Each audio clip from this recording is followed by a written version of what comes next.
All right, everybody, what's going on? This is your boy Liger, Hey, and I'm Katie. one, and of course I have my lovely sister Katie. So basically, the full cast of Endure is here, and of course we have, a friend to the show who's been here most of the time. Time out. What's going on, T? How's it going? How's it going? Got my corner. Yes, time out corners in the house. Talk. So base, so basically, and we're talking about Splatoon. We're gonna talk about the direct. I'm gonna talk about the demo, that people is talking about, because there was a reason why they did it, and I'm seeing a lot of people just, as usual, speaking out of their butts, not knowing what they're talking about. And we're gonna go into a little bit of E3 prediction, or just set up for what's going on with E3. So with that said, everybody here, our guests, watched the Splatoon Direct on Splatoon Direct, right? Yeah. Yep.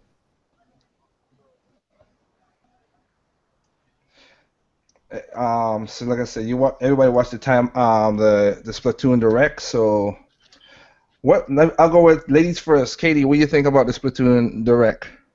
I thought it was awesome. I mean, that's one thing I love about Nintendo and when they do their directs for new games or just bringing up everyone up to speed on what Nintendo's doing is that everyone is unique and relates to whatever they're talking about. I thought the whole Splatoon squid research thing was very awesome. You mean the way they try to show it as having fun with their own content? Yep. Hey, that is something that's unique to Nintendo. I can't argue that point. So, what about you, Timeout? Yeah. It was good. I like the how the commentary was for it. The whole how they had the little like storytelling type. I don't know. It was entertaining. You know. You mean And like how how. like you were saying about the research, like doing it as a research team Yeah, thing? yeah, yeah, yeah. How she said, yeah, how the the research team how they had it, and it was good. It was just good. How they do that, and like somebody mentioned before, like they're getting good with these directs. I mean, of course, some of them they're not going to be as everyone like this, but like you said, when they have the one for the games, they're pretty good, and this one was good too, so I liked it. All right, all right. Well, like I said, for me, yeah, it was a good direct. I mean, like I said, I mean, like Tom I just said, you're not gonna knock everything out the park. It's an impossibility, but it was still good. I mean, it showed a lot of stuff off. They gave you all the how should I say? They gave you all the information. Again, one of the reasons game sites don't like Nintendo because they don't get no exclusives no more. The fans get the exclusives straight, no filter, just straight to us. What we want to watch, what we want to see, what's gonna happen. Yeah, because I'm sure in the past they would have gave it to some. It probably would have been like this. They probably would have just had some conference or maybe some sort of online video chat, whatever, and maybe Hmm. discuss some things with them, and then they would have took it, spun it their own way, you know, and gave it to They always, us. well, they always put it their own way, and which Yeah, we they don't, always done it. Yeah. which is gonna come up, of course, in this chat. But with that said, what was I'm asking everybody here, what was the thing that stand out the most to you? So again, I'll start with you, Katie. What stand out the most to you, like as information?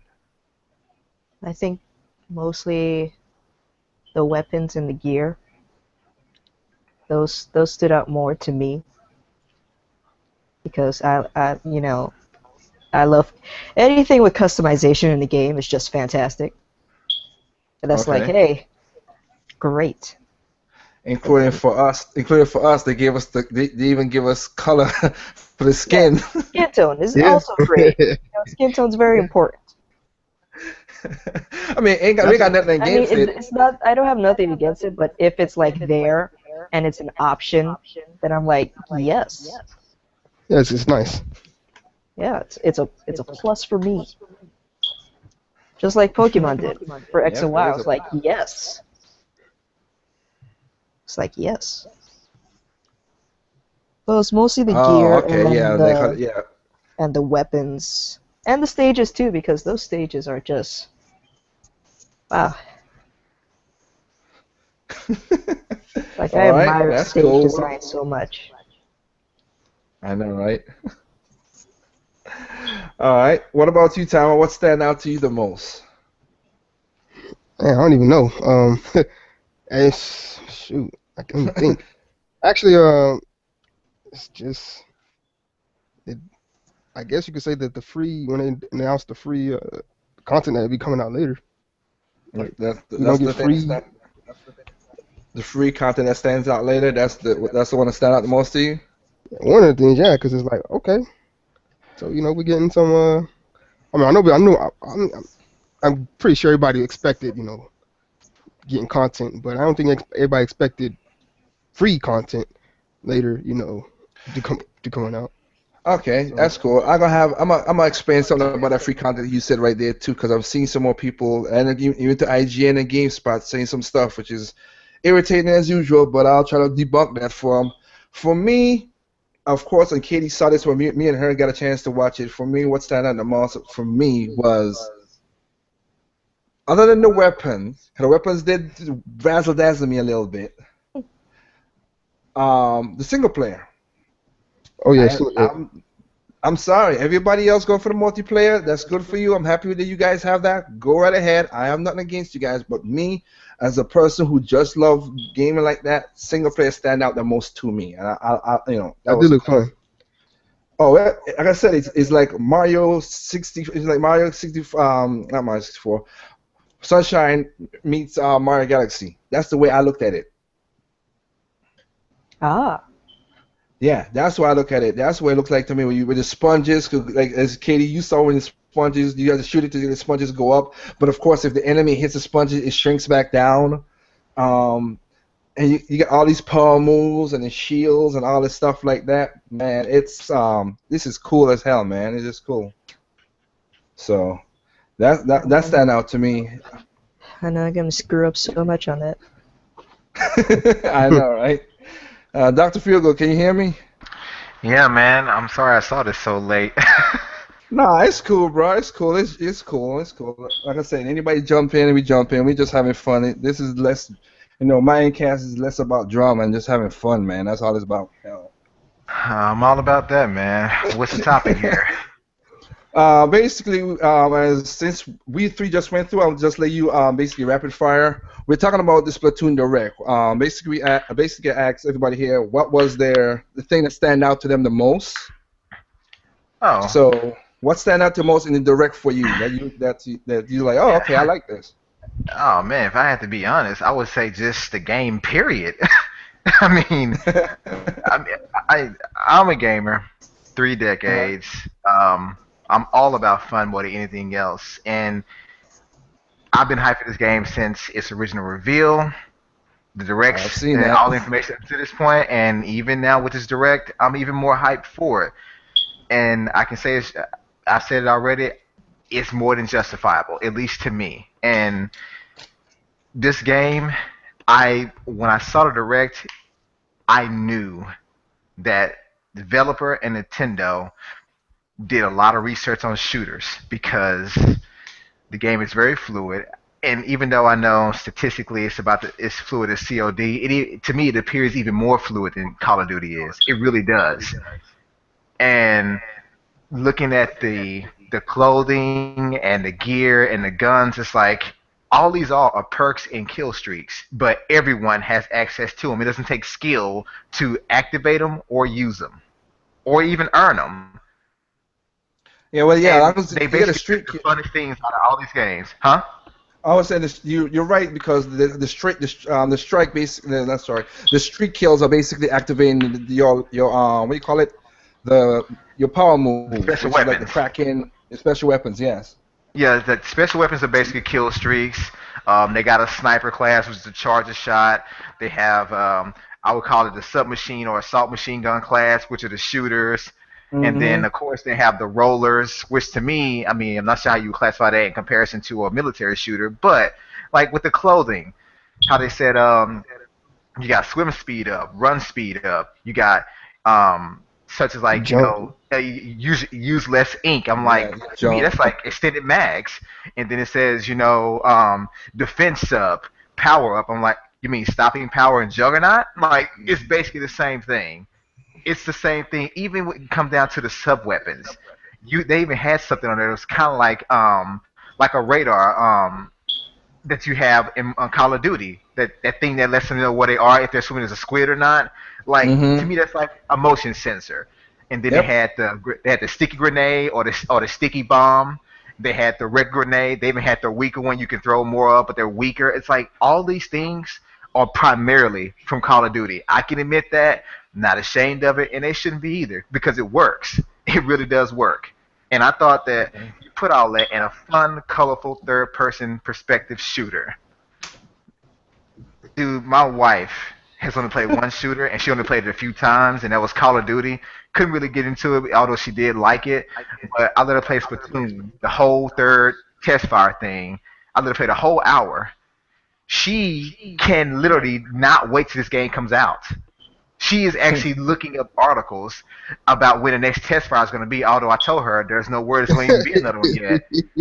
She has told me I like know, right? today she actually watched the Splatoon direct in the car. So, So she can't wait to play with me or just play. Period. She even said I'm gonna have to get a second Wii U because she don't want to she don't want me to hog it. that So You that know game what? is That damn. just the entire game in general stood out. I enjoyed it. I actually game capped about 3 hours of it. So Okay, okay, yeah. Like I said, it looks like a fun game. Like I said, when I saw what it is, kind of like going off of what you said, Dr. Feel Good. It's basically Reggie said it best. This is gonna be the Mario Kart 2 racing, just like like Mario Kart 2 shooters. That's what it's gonna be. It's fun. It's it's not about we're going for the headshots or none of that stuff. Hey, when you get hit, you get hit. it doesn't matter. And like she played with the roller and she enjoyed it. And I can tell you, even though it's her first time playing, she did not suck. She There did you not go. suck. She actually ended up like number one a couple of times, but she did not suck. It didn't take her long to get used to it. And guess what? She used the gyro controls. I mean, and so did I. There's nothing to me that is negative about this game. If you are a gamer, and no disrespect to those out there that feel this game does have flaws, all games do, but overall, if Amen. you are a gamer and you are a gamer in the sense that games are about fun, there's nothing wrong with this game. If you are about the fun, this game has no flaw. Yeah, yeah, it's true. I hear you. Let me see. Hey, time out. Did you mess with the test fire? Yeah, I played. I only played 2 times. I played the one on. I played the first one and the last one. Okay. What's your your thoughts on those times that you played it? I'm just like his wife, man. I can't wait to the next one. Or to, not to the, I'm hoping there's another one for the game come out, but most likely not. But I'm like them. I play with the gyroscope, but only the first time I played. That's because I didn't. I guess I didn't want to quit. To go change the settings or whatever. But the Hmm. second time I played, I changed to you know Dual stick? joystick. Yeah, and when I first started playing with the dual stick, I was confused when trying to play because I'm trying to aim with the. I was constantly trying to aim with the gyro, but I keep forgetting I turned it off. So I was so used to using the gyro, I had to get used to the dual stick for some reason. It was kind of weird for first, but the dual stick was actually pretty good too. But the gyro wasn't that bad either. So it wasn't. I like both, but it was fun though. The game it was it was really fun, man. Okay, that's It's just cool. fun. I can't say nothing else. It's just fun. It's That's good. good to hear, man. I mean, technically speaking, like I said, because me and Katie, because of what happened, I mean, I would think anybody who's like onto our Google Plus page, we didn't get to jump into the none of the demos, none of the tests out because we had a funeral to go to and stuff, and we just didn't have the time to do stuff. So other than that, though, we didn't jump into it, but it does come to a point. Now let's talk about something let's break some things down because I'm seeing stuff again in the community and again with game sites that's always talking out their butts with these craziness. first, let's go to what you just brought up. Time out with the whole. Yes, they're bringing DLC and everything, and it's free and it's free, and it's gonna be added on later on. This Hmm. game this game had a short development time. This is one of the shortest developing second tier Nintendo game ever. They didn't have so what happened is they did exactly what they did with Smash Brothers is they know they have to get the game out. So they said, okay, let's push these stuff back, make sure the core of the game is solid, and put this out, put this SKU out so people could buy it. Now, for anybody out there who say this is a half-ass game or whatever, hey, just like with Batman and anything else, you have the option to wait until August to get the full game. Nobody's rushing you to buy this game. You Yeah, can wait till then. I'm sorry, man. I'm not waiting. And Well, this is you're not because different, but you're different. I'm just saying for those who say that if it's not a full game, like I've seen the comments, I'm like, well, you can wait. There is an option to wait for the full game. But here's my response to that. And no disrespect to anyone out there, I can see both sides of it. That hey, you're getting part of the game now, most of the game now, and some parts later you feel should be in there. But as I said in one of my videos, there are many, many, many, many other games out there that have done far worse than this, releasing parts of the game later, if at all, that they promised in the beginning. I understand that you're like, hey, custom modes, they should be there. Well, they're not actually a standard. Yeah, certain games have had them, like Call of Duty. It's a known franchise that's had custom modes or matches since the beginning, and maybe Battlefield and Halo. But just because those games had it at launch doesn't mean that they're standard. And we know Nintendo does things differently. And I guess what gets me is that the game comes out May 29th, not May 15th. It basically comes out the beginning of June, if you really think about it. So you're having Hmm. to wait 2.5 months to get modes that I call free LC. You're not having to pay for them. It's like this is Nintendo saying, okay, look, we're going to release this game because they need to release it. They want to build up the hype of this game. But most games, they release everything in the beginning, and then it's hype for the first month and it dies down. They want to continue to build up this game. And the best way to do that is take some content that they can't finish on time and just add it as they go because Nintendo believes strongly in quality control. Nintendo Yeah. will take a 5-year development game and spend 2 years quality controlling the hell out of it. They truly do. Other companies, they make a game in 2 years and spend 3 months quality control, and guess what? It's not even them doing it. It's a beta test. The people do it, the gamers. So Yep. to me, I'm not mad about it. I can understand their stance on it, and as you said, they have the option to wait. You can wait until August to buy the game, but you're gonna suck in August if you wait. You're gonna suck. You may still have fun, but you're going to suck because I'm going to get the game midnight day one. I will be at some store that's available 24 hours a day to pick up that game, and you may have the same amount of fun as I have. But you know what?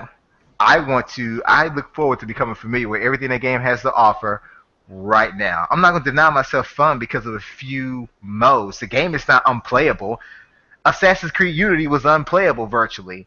Halo Master Oh Chief yeah. Collection was unplayable. Battlefield 4 Online was unplayable at launch, and even a year later, still unplayable for the most part. You are mad because they decided to release a few of the custom modes 2.5 months after launch, and it's free. No season pass, no price point. It's free. I don't see what it's Uh, going to complain about. I no, really don't. My thing well, is, if you own a Wii U and you bought Mario Kart, knowing it didn't have the Battle Arena modes the other Mario Karts have had, you can't complain about this. You really can't complain about it. I got that. Like I said, I got your stance, and like I said, the answer still is it's just like anybody else. Hey, if you could wait, Dr. Figo said you could suck later on, but still, the option is there. If you feel that this thing is not going to be what you want, wait until August. Nobody's telling you how to spend your money. Wait till August, buy the game, have the same fun as everybody else who had the fun between then. That's why, like I've said in my on Google Plus or anything else. if I'm gonna buy a game third party and have all this DLC, I'm waiting for the year in edition. I'm not, it is what it is. I'll wait for then because I'm like I said, Batman's coming out. It kind of, with all the stuff that went with Batman. I just want to say this from my perspective. With all the stuff going on with Batman Arkham Knights, it kind of helped me feel a little better because I saw the specs for the PC, for the graphics card for the PC, and I have a rig that's powerful and more power enough to run that. But I do need to upgrade my graphics card. And I was like, yeah, I'm not paying $300 for just a graphics card right now. So with that said, thank you that all this trouble happening. I could wait way back, and then hopefully Christmas time the graphics card will drop down in price, and I'll get me a good graphics card because I'm not paying that much money to get the max out of that one game. That's crazy to me. But my point still stands that yeah, like Dr. Fielgo said, anybody else, if you think you need to, they're short restricting you in the game. Wait until August, buy the game. You'll have this. It'll be the same game, same fun, and any time you want to buy. Because the thing that killed me is, again, if Nintendo pushed it back to August, as a lot of people are saying, then you're gonna hear all the naysayers come about. Well, there's a drought. It always gonna be a drought. I don't know why everybody keep on thinking there's not a drought always on any console, but it always is. But you know what? Here's another point to consider. If your major concern, I know for most it was voice chat at first, and that ship failed and gone. Let it go. If your major concern now are the custom modes of being able to play with your friends, guess what? If it was the online ranked portion you want to do, even when you buy it in August, you still won't be able to access it until you get to You level get to 10. level 10. So even when you buy the game, we don't know how fast you can level up in that game. You may be able to level up in 10 in a day. It may take you a few days, but you still won't have it even if you wait till August and they release it. It's still something you have to earn. It's not like Call of Duty where they say if you wait till the DLC come out, we'll give you all the camos at this point. Like no, you still got to earn them. So even if you do wait to get the game because you want the custom modes or be able to link up with your friends, you still can't go into a ranked battle because you're not ranked high enough. Sure, sure. So my So thing is get the game, level yourself up, have fun in the meantime, and that way when the rank mode comes out, when the friend mode comes out, you will be ready to compete. Would it be rank mode or just with your friends for fun? Do you really want to be the person that I'm not saying this game is hard to learn how to pick up and play, but do you want to be the person that really not familiar with anything? I mean really. Do you want to be the one like all your well, friends are like level 15 and you're like level 1? And it's like, well, sorry, dude. Like, we play rank mode, so you gotta play by yourself. Let us know when you get to level 10. Like, that's probably going to happen. They're gonna leave you behind because you're not there.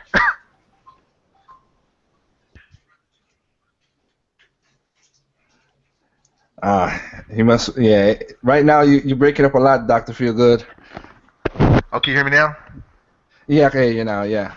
Okay, I was saying, but your friends may leave you behind anyway because it's like they're playing rank mode because they've had the game, and yet here you come. You waited till they gave you the DLC to get the game, but you still can't play with them technically. Yeah.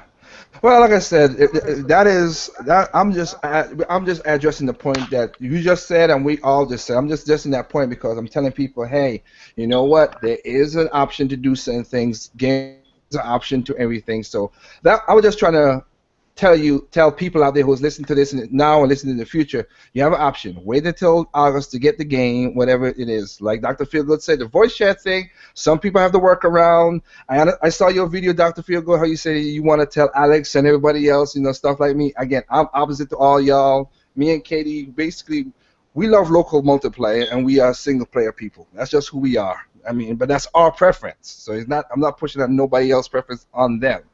So that's the thing that I have. Like I said, I got tons of videos in my mind that I'm working out right now because everybody's becoming more elitist, not more elitist, more entitled. They want the perfect game for them and not for anybody else. And if any company does that, they're gonna fail. Yeah, They're gonna be no. it's impossible. And like the one thing I'll say about the whole voice chat thing, as I said in my video, I understand both sides of the fence. I completely do. I think the game could benefit from the feature. It could benefit. That I think is almost factual. It really could. But not having it does not take away from the experience. I play all three test fires. Well, my wife played the third one, but yeah, I played all three test fires. And I even had one of my best friends play the second one. He played for half an hour. And at any moment, he never said, and he has a PS3. He's done online gaming. At no moment did he say, "Hey, you ain't got no voice chat the way I can tell him what to do." He never said that, not at all.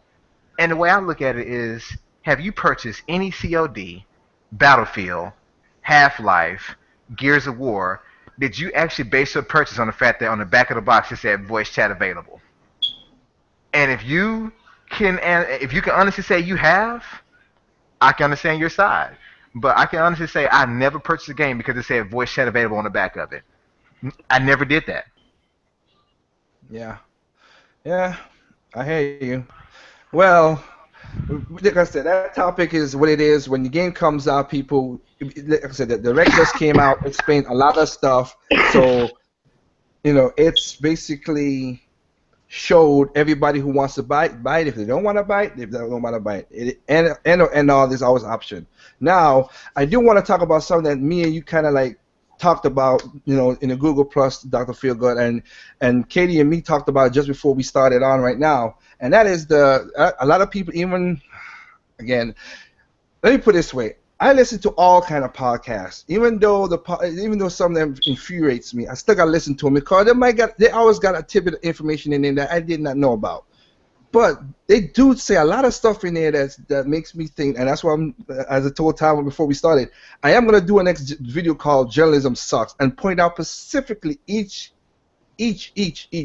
from each game site, magazine, everything. How when they say things, it's so stupid, but everybody's talking about, why Nintendo didn't do a full demo instead of having to test fire, running it 1 hour, 1 hour, 1 hour. And like I said, I think me and you commented, Dr. Feelgood, about the whole. Well, it's because they want to test out the server. This is gonna be a server-based game. This is gonna be one of Nintendo's biggest server-based games they're gonna run. So they need to know. They choose the times everybody's been jumping around saying, "Oh man, these times are crazy." Yes, but you see, as me and Katie talked about this, 4 o'clock here in the we're in the East Coast. 4 o'clock in the East Coast is basically 4 o'clock p.m. in Japan, and then 11 o'clock was early morning or late morning in London. It basically they wanted their service to get hit from all three major markets at the same time to see what's gonna happen. I can agree with that. Because there's one thing about online gaming that a lot of people think they know, they don't know, and here's the answer to that right here is because it's something called the known unknown. Nobody, even with GameSpy when they were doing the thing, and basically that's why I comment with you, Dr. Feelgood, on that. Nobody knows what with 1 million, 2 million, maybe 500,000, depending on the scopes of the game. Nobody knows what with that much people hit the servers at the same time will do. No matter how strenuous the beta test is, it was beta tested with Master Chief Collection, and it's still broken till now. It was alpha and beta, and still broken. Same thing with Destiny, alpha and beta, still broken. It got improved, but it still got broken because the servers couldn't handle handle all that traffic at the same time. So this was what Nintendo did was a smart move in my calculation, and I think that's what they did it for. Yeah, I can agree with that. I really can. Go ahead. No, I was gonna say. Let me add one more thing to that, which is this: even though everybody's talking this stuff, here's one more thing. Even though Splatoon's a shooter, Call of Duty's a shooter, Battlefield Hardline's a shooter, all Mario Kart, Smash Brothers, all those games, I'm just giving you different, all those games, their coding is not the same for each server. Each game has a different streams of coding in each setup. So how Call of Duty do with their servers and how the game is set up to go for that won't work for Splatoon. Splatoon won't work for Battlefield. Battlefield won't work for Mario Kart. It's a That's just what it is. Every game is different. You got to look at it as a unique code is going to each server because remember in Splatoon you're shooting ink and you're not going for headshots. In Battlefield you're going in COD you're using your your street kills and you might get your perks, but you're going for headshot. You jump in a building. Splatoon, you're in the ink, going up a wall. It's a different kind of DNA, I should say, or code going towards those servers, and people need to understand that. I think they did a good thing with it. And my first thought about it, of course, we all want more. We all wish that demo would have been a full 2 week demo up to launch, or at least, at the very least, a whole weekend. I can honestly say I wanted Yes. that. Yeah, But when they told me, when I read about the whole 3 hour demo part and it's like 1 hour each, I said, A, this is a test. They're testing their service capacity and if it to make sure it can run properly. And B, the reason why they're doing it in such a small, short time span and 3 different times. They want to get the highest amount of traffic, but they also want to see if they can handle it at the peak time because anyone that has been hyped for this game is not going to miss the whole test fire. Anyone that would they even consider the game is not going to miss the test fire. Even I those on brought the up. fence are not going to miss the test fire. So they knew they would get hit the most by people that wanted to play this game and see if it's as good as it looks. So this is their way of saying if we can get everybody in the building all at once for 1 hour, we will know if we can handle this game before launch. And if we can't, we know what we have to do. It's like imagine if a bank said, "Hey, you guys, on this particular day for 1 hour, we're going to give everyone $1,000 that shows up to the bank." You have a whole city crowding that bank. And if you can't handle it, guess what? You know what you have to do. That's all Nintendo did. They're trying to see what they can handle on their servers. yeah. Just trying to see if there are any connection drops, any slowdown, any glitches, bugs, whatever. Because this is going to be the most online intensive game they ever released. You can say Smash Brothers, you can say Mario Kart. Smash Not Brothers is Smash better than Brothers. Mario Kart, but this game was designed primarily with online in mind. Primarily. So this is their biggest test. And like Call of Duty and its online, mode, they put the most focus on it to make sure it works properly as much and as long as possible. So they want to make sure they get it right.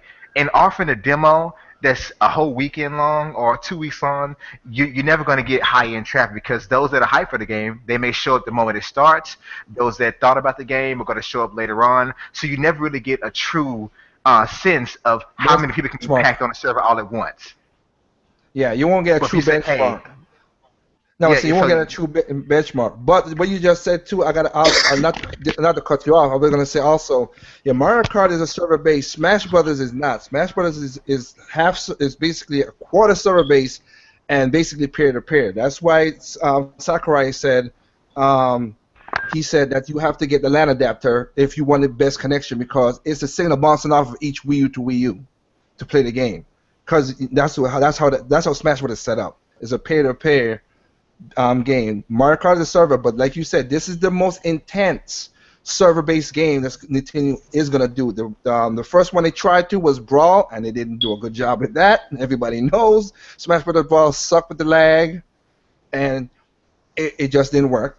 But now, like you said, I wish they had a longer demo as everybody has said. But like I said, you right, Doctor. Doctor Feelgood. The benchmark without having that benchmark to say what it is. Yeah, the 3 shots at different time. And remember, we got point out again. It's not here. It was a peak time here and a peak time in Japan and a peak time in London in Europe. and So this is every worldwide. This wasn't a yeah regional thing. This is a worldwide demo. Like yeah when they do Call of Duty or Battlefield betas and stuff, the main people that play the game are in the Americas. There are some in Europe, but definitely none in Japan. But this is a worldwide demo. Nintendo wanted to be hit at in the worst possible way to see if they can handle the load.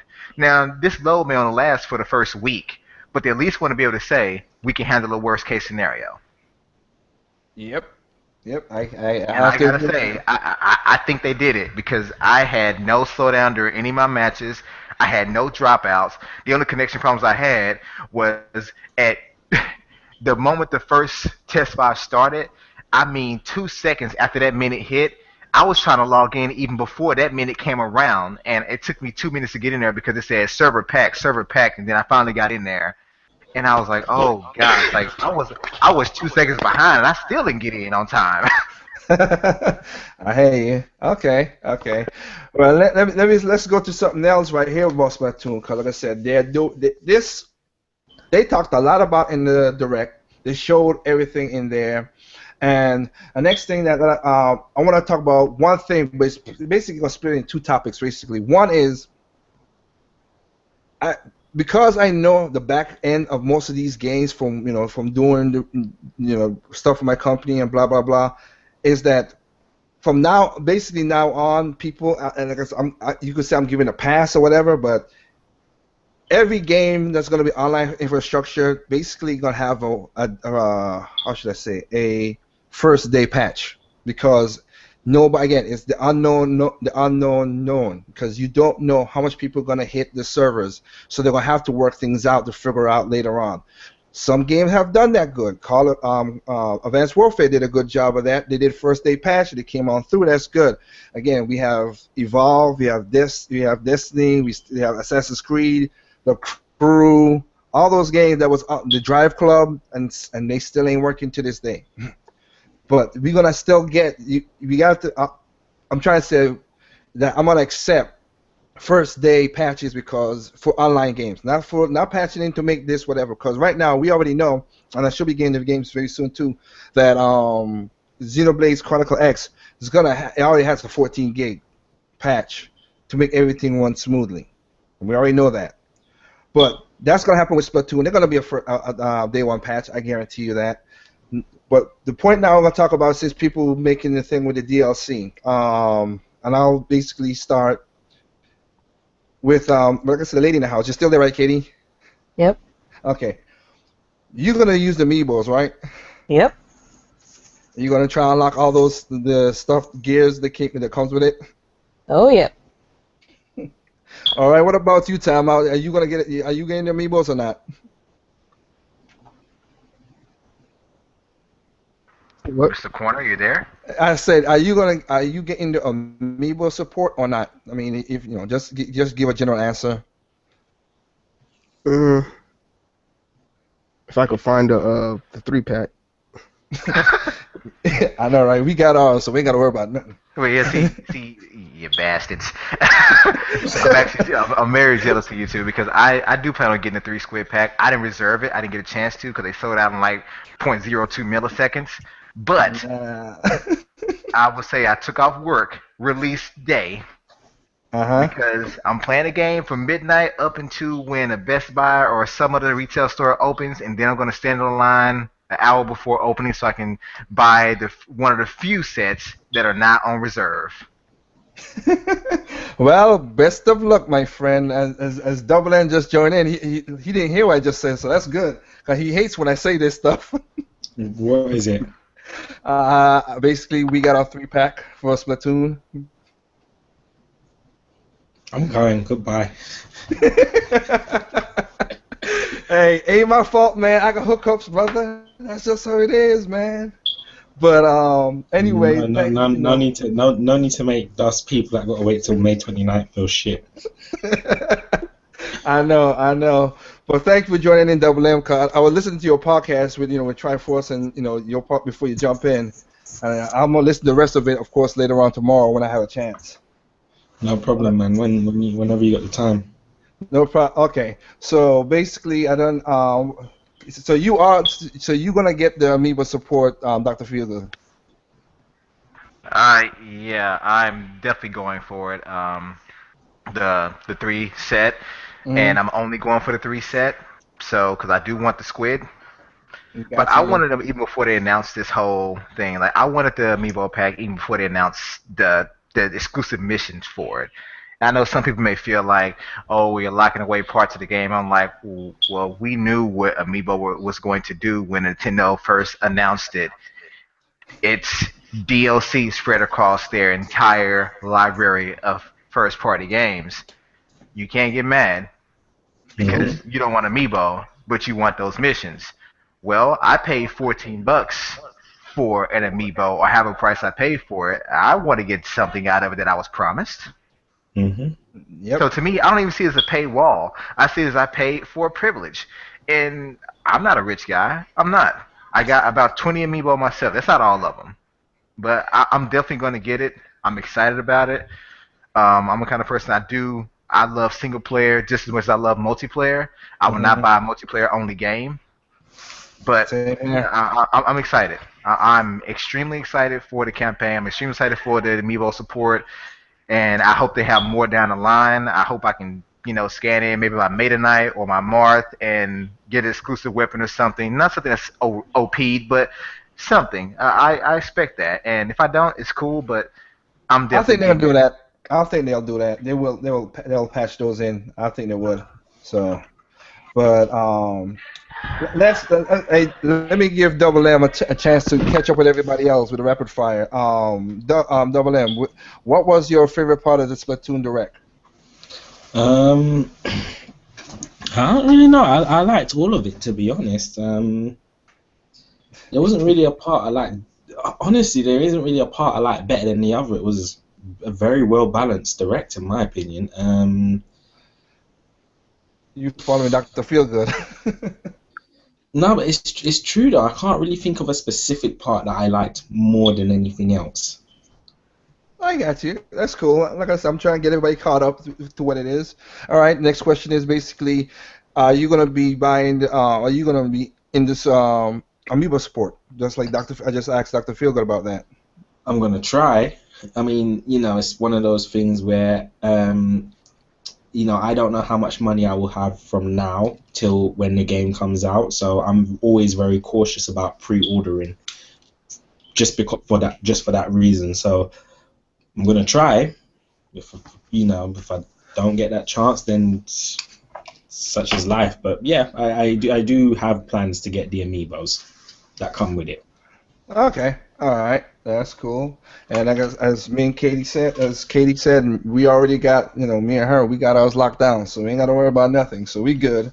So Start we from are gonna, again.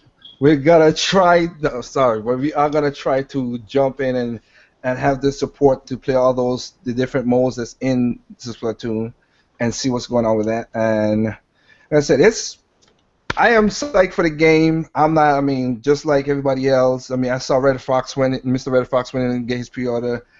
I have not pre-ordered the game from since Project X Zone One, which was 2 years ago. That's so we'll get it basically digitally. That's how we're gonna get the game. And then Nice. yeah, I mean, the first thing I did when we got our Wii U was looked at the list and we bought ourselves a $59. I mean, Double M, you know this already, a $59 2 gig, 2 terabyte hard drive straight for the Wii U. So Hmm. we Hey, know I, we. I, Oh, I got a oh, question oh, on that. I can win one up on you over that one. I bought a TV for my Wii Hey, you know what? You guys talking about the U. hard drives. I got something I need to admit. Yeah. I bought my Wii U launch day at midnight, right? Have not Hmm. regretted it at Same all. here. Same here. I have not had need for a hard drive. Mm. And I have tons of digital games on it. But my hard drive is almost full at this point, 2.5 years after launch. And I know I'm going to need one for Xenoblade Chronicles X Oh, you when it gonna? launches. So I'm thinking about, should I get myself a hard drive? I really don't want to, but I know I'm going to have to. But yeah, I'm thinking like, oh man, it's been sitting there by itself the entire time, no extra accessories attached to it, and I finally got to get a damn accessory for it. Mhm. Yeah, you have to because, like I said, it's already 22 gigs for the game. I mean, we're gonna get it digitally, Xenoblade Chronicles X. But even if you buy the disc, even if you buy just the physical copy, you have 14 gigs that which you have the option. Because that's one thing I do like how they did that. They gave you the option of what pack to help speed up the download, or not the downloads, loading times. If you want to speed up the creatures, you want to speed up the characters, you want to speed up the overall map. That right there is that's a smart move by Nintendo breaking it down. So you What take is the it? What did they choice. do? They broke up the when you buy Xenoblade Chronicles, right? There's a Mhm. 14 gig patch for the game because the loading times are very long. Mhm. So if you bought the if you go buy the digital like I'm gonna do it, it's already set in the game, so you ain't gonna worry about that. But if you buy the physical copy, they broke it down into different packs. So if do you want I should have said the So overworld to basically, look, so basically, you're saying whatever's most important to you as far as saving time, you can do yeah, all of them, or you can just do one. Like you want your characters to move faster, you want faster map loading times. You can bingo, download the certain patches for it to make that specific aspect of the game load faster or operate smoother. yeah. Mhm. That's what basically what Dr. Feelgood said. I was trying to say so much. Yeah, that's exactly what it is. So yeah, But that's actually very cool though. That is Mhm. pretty smart because to me they're taking like a Grand Theft Auto 5 approach, only that the online is not broken. But moving on. yeah, but that is what they're doing. You're right. That's what they're doing. So everybody who bought the physical has an option. And as basically me and Katie, we came up with the idea of how we doing our games. Because if the game is good, we buying the games digital. For one thing, because we know already any game that's bought digital, that's Nintendo first party, they get 100% profits. And if it's a good game, I want to give my 100% profits to Nintendo. That's how I feel. That's my opinion. But I will help them again because if the game is that good, we're gonna buy a physical copy down the road. That's Mhm. how that's how that's how me and Katie's doing our game library. So, but like I said, the way they did it with Splatoon and everything now, like I would say, like the feel good, yeah, I would say go right ahead. I mean, like I said, a terabyte hard drive is like $50, $45 a Tiger Direct. Hell, Mm, it's you know, nothing now. I was fortunate with the hard drive thing because basically I had my cousin had a hard drive that stopped working, an Hmm. external one, but like the case, which is literally just a piece of plastic and a tiny chipboard, um, like that was still working fine, and I had a 500 gigabyte hard drive that I replaced my mum's 500 gigabyte hard drive for a 120 solid state because it was giving a few minor problems. Hmm. Um, and plus the solid state was just all the better for it. Um, and now I use that hard drive and I basically to put that hard drive into the encasement, and it's my external hard drive for my Wii U now. So I was fortunate. I had it there ready for me already. Well, Like I said, but I did, like I said though, I did buy an entire new TV just for my Wii. But to be fair, I didn't really have one because TV is not really something I watch. But I guess got you. what? With the Wii U, you don't necessarily need a television. I know, but I wasn't passing up the chance to see Nintendo games in HD HD. on a big screen. Nope. I'm with you with that because I'm in the process as well too of looking for. I was gonna do it now, but I wish being that you guys are lucky that who you guys are, and I run a business. Yeah, I got taxed the hell out of me, so I had to not. I was like, yeah, I'm gonna wait back until Christmas to buy me a 4K TV. I don't think Mm, fair enough. I'll wait. Mhm. But with that said, did you had a chance to play the demo as we call it, Double M? No, I got an early retail copy. Yeah, I'm just being nasty. I'm just being pedantic. Yeah, I did Well, get. I was gonna kick your ass, seriously. I was literally gonna be like, okay, dude, and you didn't even tell Did us you how not we can hear get this? one. Did you not hear the sarcasm in my voice when I said that? I was. No, no, I was too focused on the words early retail copy. My wife is Um, bugging me about just playing this game now. She actually wants another demo. She wants the game now. And when I told Mhm. her May 29th, she got pissed. I'm still pissed. well, like I said, hey, you guys get to play it. Look, hey, there's something you got above me. You guys get to pay because what happened yesterday, I couldn't do it. Family obligations. I didn't. Me and Katie missed out on it. So hey, life Yeah, Yeah, goes but on, people. I mean, I literally now you sacrificed get my now last you one. Now you get to play it right up until the 29th. Who, me? Yeah. Nah, I don't. I ain't getting. Kenji ain't gonna give me no code for no. Well, I could ask him, but I doubt he'll send me a code for that. He'll But send I me a No, guess, code for. you got a but I copy of the guess game already, haven't even you? if you did do it early, you wouldn't be able to still play online, or you wouldn't be able to compete with other people because it still That's wouldn't be true. active yet. That is true. Yeah. Gives me some kind of comfort. Yeah, I won't kick your ass now. Okay. But Okay, yeah, but yeah, I did get to play the demo. It was fun. I mean, I missed the first one because over in the UK that was running at like 4 or 5 in the morning.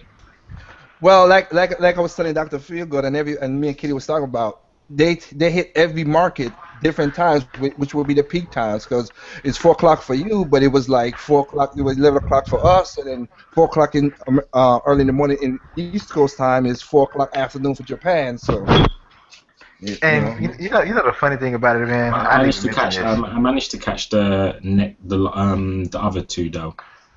Okay. I've actually recorded footage of me playing the last session, but there's some bits I need to cut out of that, little interruptions and stuff, and then I'm gonna upload it. All right. The Can't wait same to see here. that. And I actually messed up by telling my wife there were actually two other test fires before the one she played. Cause like No, I I must had put been, you in the I, doghouse. I no, I had told her prior to that she's going out with a friend. She says, do you want to, hang out, whatever. I said no. I said because there's an engagement. I said something I have to do tonight. I said they're having a demo of a game, and that I really want to play it. It's only gonna be available for an hour. And when I was serious, and she's understanding of that. She's a gamer too. Hmm. But I played the first two on time to full time, basically. The third one, I played like maybe two matches. I let her have a whole other 55 minutes of it. Wow. When I told her, I said, well, yeah, it was actually that Friday and Saturday morning that's why I got out of bed and woke up. She's like, and you didn't tell me about this? I'm like, well, you were sleeping. I didn't want to disturb you. You were so beautiful while you slept. that didn't, Try that, to that find a didn't quick fly. one to try and save yourself. like, that didn't fly, dude. And she's like, you should have told me that this is available. I said, well, look, I knew that you would like the game, but you got to play it. I mean, hell, I want to play while you were playing, but I let you play, and you're gonna blame me because I didn't warn you about the other two. Too bad, so sad. Hey, So you're a I think better man than me. we're both taking off work like Friday the 29th. Wow. Well, you're a better man than me. I can't say I could do that because I am the work, so I can't do that. But I mean, that's cool. Everybody here, like I said, other than me and Katie, look at everybody enjoyed it.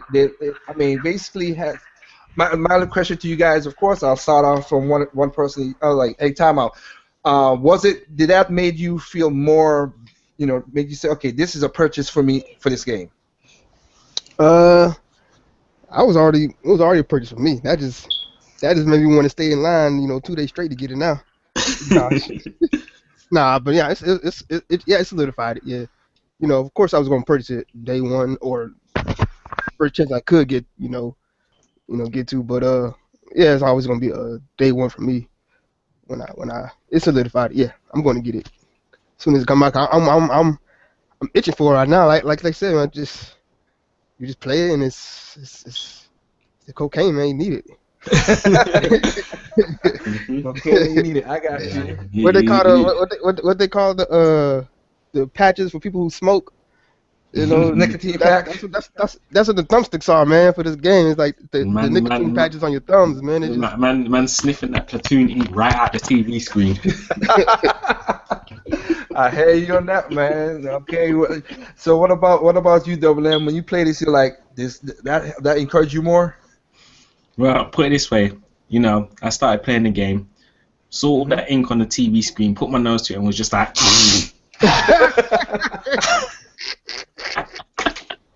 got that red nose. Uh-oh. But no, on the real though, I was gonna buy it regardless. Day one. The good thing was the demo just basically confirmed what I was expecting, that it was just gonna be a refreshing and fun new experience, and it is. And I'm looking forward to it. So yeah, definitely. I wouldn't say the demo solidified it for me because I was always gonna kind of get it day one, but it more or less confirmed what my expectations were of the game before it launched. Okay, that's cool. That's cool. Hmm. Yo, Katie, I know we didn't play the demo, but like I said, we already were basically looking forward to this game, right? Yep, I was hooked from just seeing the art of it. Just the art. That it's colorful, it's new, just third-person shooter. I was like, that's interesting because I really don't like first-person because of I just don't like first-person shooters. But third-person, it's colorful, and then the demo, the direct just confirmed more stuff that I wanted to find out, like the gear customization, the cat's name, Judd. Yep. Yep, and of course, like, where was we watching the one with the Krusty? They had where was it? Tempura shrimp? What was it? The tiger shrimp? They had all the Yeah. It shoes was and the stuff. shrimp, and I forgot his name, but it's just all these different characters are just fantastic. Hmm. Well, like I said, that's one thing about Nintendo. I like how they make the world immersive. You Hmm. feel up. They do everything to make that world feel And I love alive. how they And got this kind of like punk street garage kind of vibe to the game. oh yeah, speaking of you just said right there, I love the music. What we hearing, Mm. basically, the music sounds good. Yeah, the music was nice, but I just love the whole the whole vibrancy of the game. It's just like you literally feel like it's almost like it's a game that's trying to appeal to rebellious teenagers. Yeah, I feel that vibe. That's the kind of vibe I get from it, like the kind of whole kind of punk rebel kind of attitude the game kind of shows off in its design, Hmm. with the music and the different colors and all the designs and stuff. It literally it looks like the kind of game that rebellious teenagers would properly relate to. Well, like I said, I'm happy that Nintendo, like I said, this had the shortest, as I said before, this had the shortest development time of any second tier Nintendo game. A lot of stuff got pushed back, but you know what? I know they work just like they did with Smash Bros. I know they work on the core to make sure that game works very well, and Hmm. that's all we care about. And then when the game comes out, you buy it. For people out here who and think I'm that, and go I could ahead. definitely see this being a game where more content is brought for it down the line. Yeah, they're gonna. They're like I said, Reggie. Like I said before, Reggie said this is basically what Mario Kart did to racing. This is what this is gonna do to shooters. It's just gonna be something different and fun, and that's all it's about. Cause, like I said, Mm-hmm.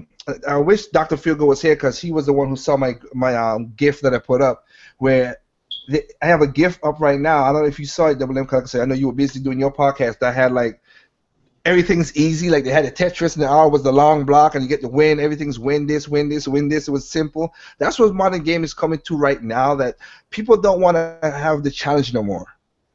They don't Mm-hmm. want to have a challenge no more. They want basically simple ways to play a game. They want this. They want bragging rights because I've listened to some. I've listened not to defer from what if my podcast is, but hell, it's my podcast. I do what I want. But Mm. I've seen Do what some you like. I've seen some purchases. I've seen some stuff where people are talking about um, this PlayStation 4. Again, nothing against the console. Consoles go blah blah blah. I don't care about that. My point is, I'm stating this right now. When I'm seeing this, is it sold 22 million, but Nielsen did a survey, and they ain't talking about the games, which is that's where you buy the console. They're talking Hmm. about Blu-ray player and features. They're not talking about, you know, Which is they're stupid. talking about what's the most important thing about gaming, a game. Which is stupid.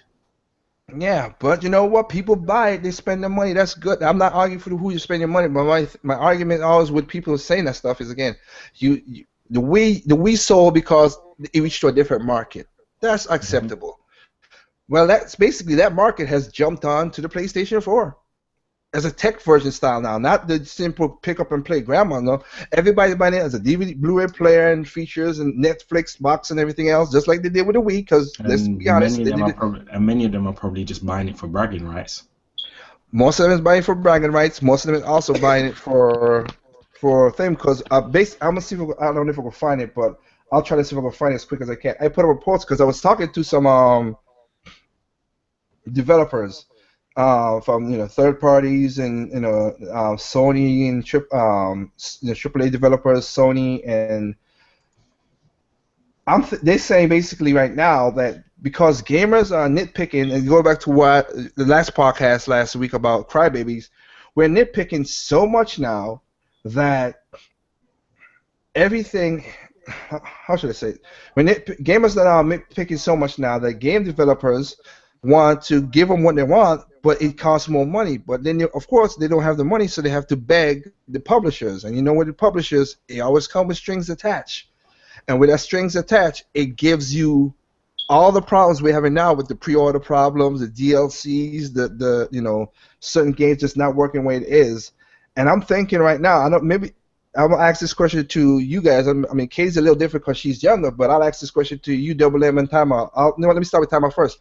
I think the peak of fun in gaming is already past. I mean, we still getting fun games, but like as a whole, that everybody used to come together and play games for fun, I think it's past. What do you think, Time Out? Well, for I have to say for I guess it depends on what group you're talking to. For the most part, well, it's a group. I'm just talking about gamers as for the most part, as a whole. For the most part, yeah, I guess you could say that because what I'm seeing is people, as what you pretty much pointed out to, I guess a few seconds ago, whatever. People buying things for popularity or just show off, not for the fun factor. Because if it was for fun factor, then we would know what would be leading right now in sales and people will be glamoring at these games that are coming out on the Nintendo console. But recently, I've been seeing a lot of people making fun of, it's more of a like I like to say, it's more of a trend thing. It's more of a trends in gaming.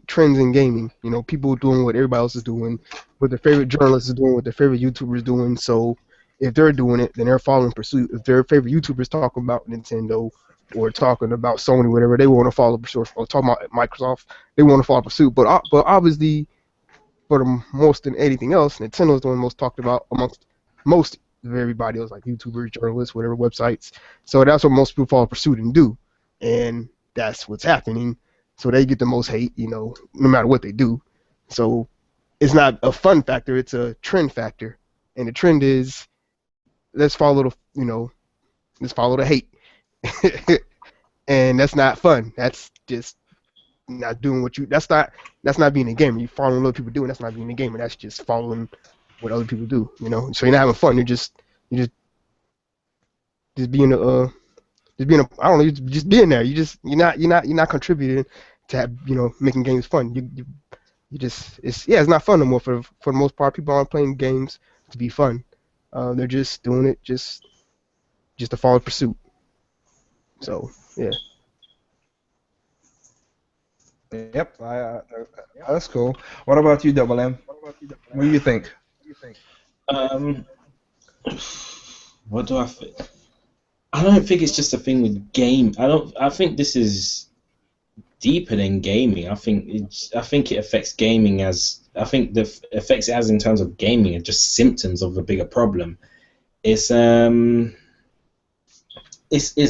in general. People are just this way. People just don't know how to live anymore. People don't know how to live as they are.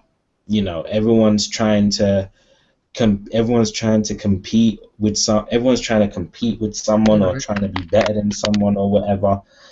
Trying to be part of the in crowd or this, that, or whatnot. People don't know how to just be happy as they are, happy within themselves. So they never really and truly get to enjoy and experience life, and they never get to truly experience life in their own way because they don't really understand who they are.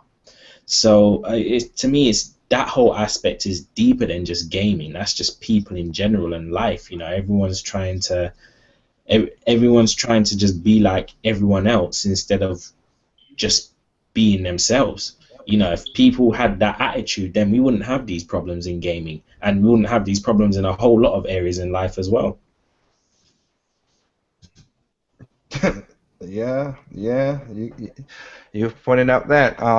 Katie, and like I said, I know you're the youngest out of all of us here, but you kind of feel like that, or you see anything like that comes up to say, yeah, fun is like as a gamer yourself, what you've taken in, because like I said, I know if you've seen, you have your own set of friends and their crew, but you think now is more still like being that you're a younger gamer that everything is going towards we showing off, we're doing this, and not for fun no more.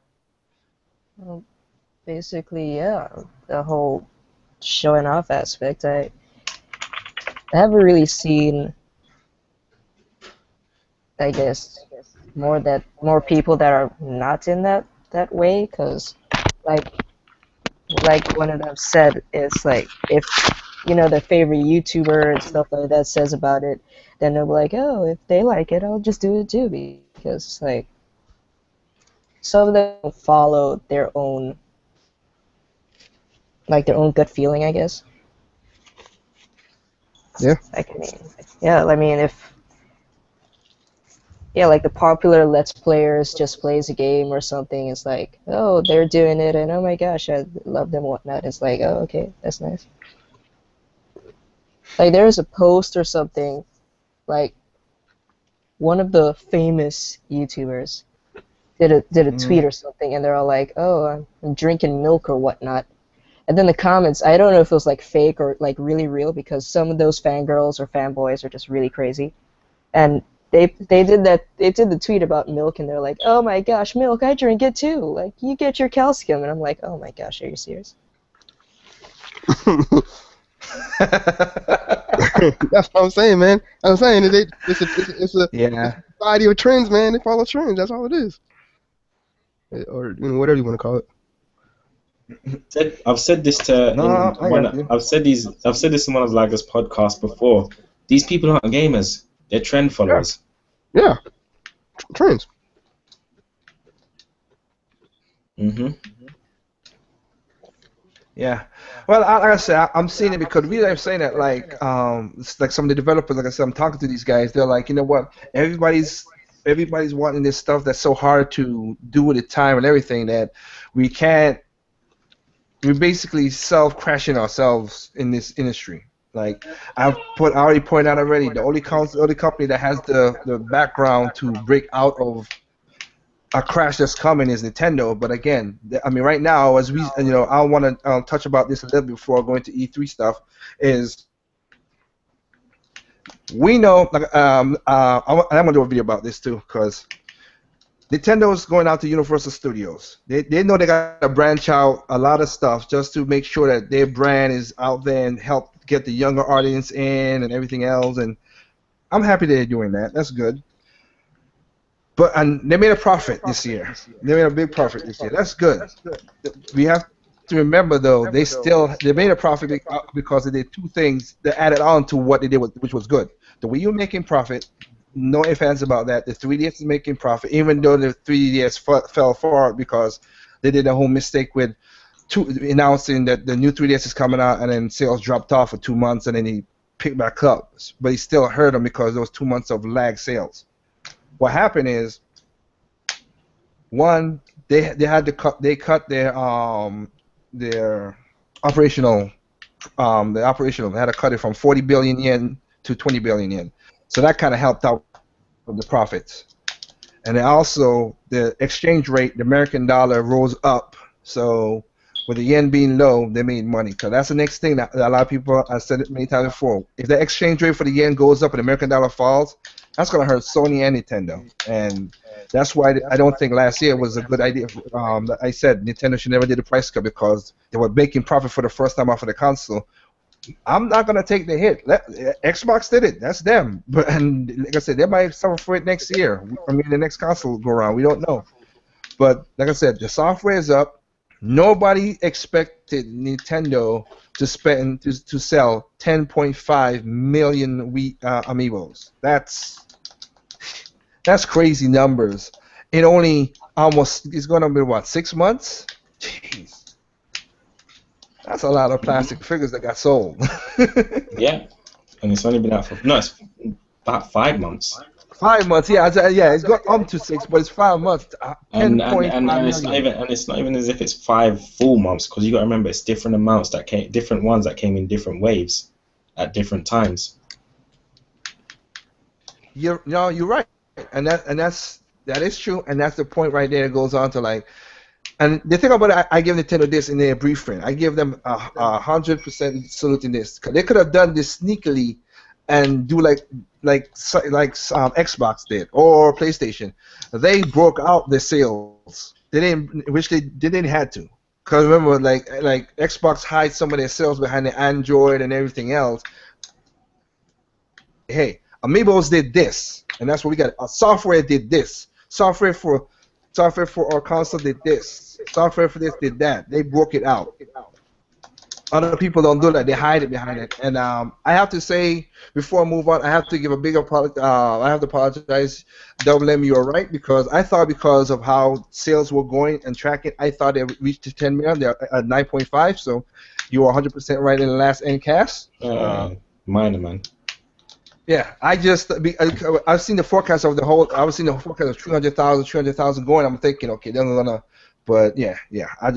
I thought they already hit 10 million. That's my fault on that. No worries, man. But no, I like to be accurate. I don't want to be. I'm also a person that if you tell me the truth and I could do research and say, you know what, I'm a big guy. You're right. I'm not like these other guys who are like, man, trust me, I got a video about that coming out tomorrow. Ooh. It's gonna be crazy. It's gonna be crazy. But other than that, we have Splatoon. Splatoon is basically coming right there in the Mario spot. We know that they're gonna support it for beyond. By the end of this year, we're gonna still see. We're still gonna see support for Splatoon. Mario Kart, which I was surprised. Now Hideki Kono, he's leaving. He's gonna do the mobile games, because he's the producer of Mario Kart. Oh, let me say this, Double M, because I told this to Timeout. We were right last week. It didn't even last a week before Michael Proctor said something stupid. It didn't last a week. He came out saying that Nintendo was stupid to let Hideki Kono do mobile games instead of letting DNA do mobile games. He said Nintendo don't know nothing about doing games. I'm like, but DNA are handling the mobile games. It's just that Kono is going to be like the main director and supervisor of it all. Nintendo always have one of their own supervisors on the team working on their games. No, whether it's a I first know party that. or third party. Yeah, we know that, but like I said, like you just said, remember last week you said he's a smart guy because, like I said, he was on MSNBC. He couldn't lie on live TV, but when you put him in different space, yeah, he started to tell crap once again. So me and you know that. That's the smartest thing for Nintendo to do. Of course, you're gonna tell me I have the best architect out there to build the best building, and I'm partnering up with them, and I can't get that person? That's stupid. Who thinks of that way? And it's not like this thing. Well, there's only one person that thinks that way, and that's Michael Pack of Shit. But it didn't last a week. We said it last week, and it didn't last even a week. Jeez, this guy. So, but with that said, we're making more accurate predictions than he is. Yeah, it didn't last week. But with that said, let's go into. Since timeout, you started it last week. Because I know Katie got a simple answer for her, so I'll leave her at the end because she basically encompasses what everybody thinks of. But I'll leave her to the end. Let's start off with, since you said over the whole three things, what do you think? You know what? Let me start off easy. Do you think they're gonna do the whole exactly what they did last year with the direct and the treehouse and then the live events all over, or do you think they're gonna do a little of the stage showmanship of conference like they did the years before? I think they're done with the conference, and I'll tell you why. Because basically, I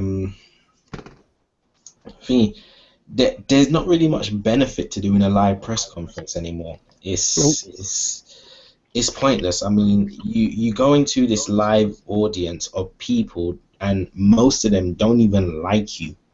You know, they're literally sitting there waiting for something bad to happen so they can report it. And then you've got all these issues that can happen when you go live, like technical problems and stuff like that. It's just not, you know, when you look at how Nintendo's done it and you look at it properly, you know, it was done so smooth. Didn't have to be any of these little fillers or gaps in between, you know, that drag out the conference unnecessarily. No, it was just all about the games, and it was presented in a style that was very, very entertaining. You know, more entertaining than anything I've seen. I mean, you had the freaking Robo Chicken thing going on there and stuff like that. You know, the animation with Reggie fighting Iwata. You know, they I don't see why they need to go back to this old method. You know, the press conference is kind of dead in the waters now. They're not gonna do it. Okay. They have no need to do it. You know, it's, you know, thing the treehouse. You know, them doing a presentation that everyone can have access to at the same time, and then the treehouse, then the live treehouse, and all of that stuff. That's all they need. You know, then they'll probably hire out a theater for like a tournament or something like that. But that's Yeah, I perfect in think they my should do a opinion. tournament. Yeah. But Okay, I think they should do a that tournament. but yeah, that's all perfect in my opinion. I mean, you know, you've got a pre-recorded show where, you know, you don't have to worry about any errors or nothing like that happening because you've dealt with that before you've even put the show out. And then, Hmm. you know, you put it out there for everyone to watch live at the same time. You know, you can't really go wrong. Whereas you go on an E3 press conference and you're ready to unveil this next big game and you have a technical issue, you look silly. I got Not you. not You're right. intentionally, but not intentionally, but No, you look yeah, no, silly. yeah. Because remember when Miyamoto did the whole thing with Skyward Sword and it didn't work. Yeah, exactly. The prime example right there. So Yeah. you know, So, Nintendo's got a good method there. You know, they everything that they do with E3 via their method is fully within their control. You know, yeah. who it Okay. gets to and everything like that. There's no reason why I don't see no concrete reason why they need to go back to the press conference. And if I can see that, then I'm sure Nintendo themselves must know that as well. So I don't think they're going to do the press conference thing. It's definitely going to be a digital presentation.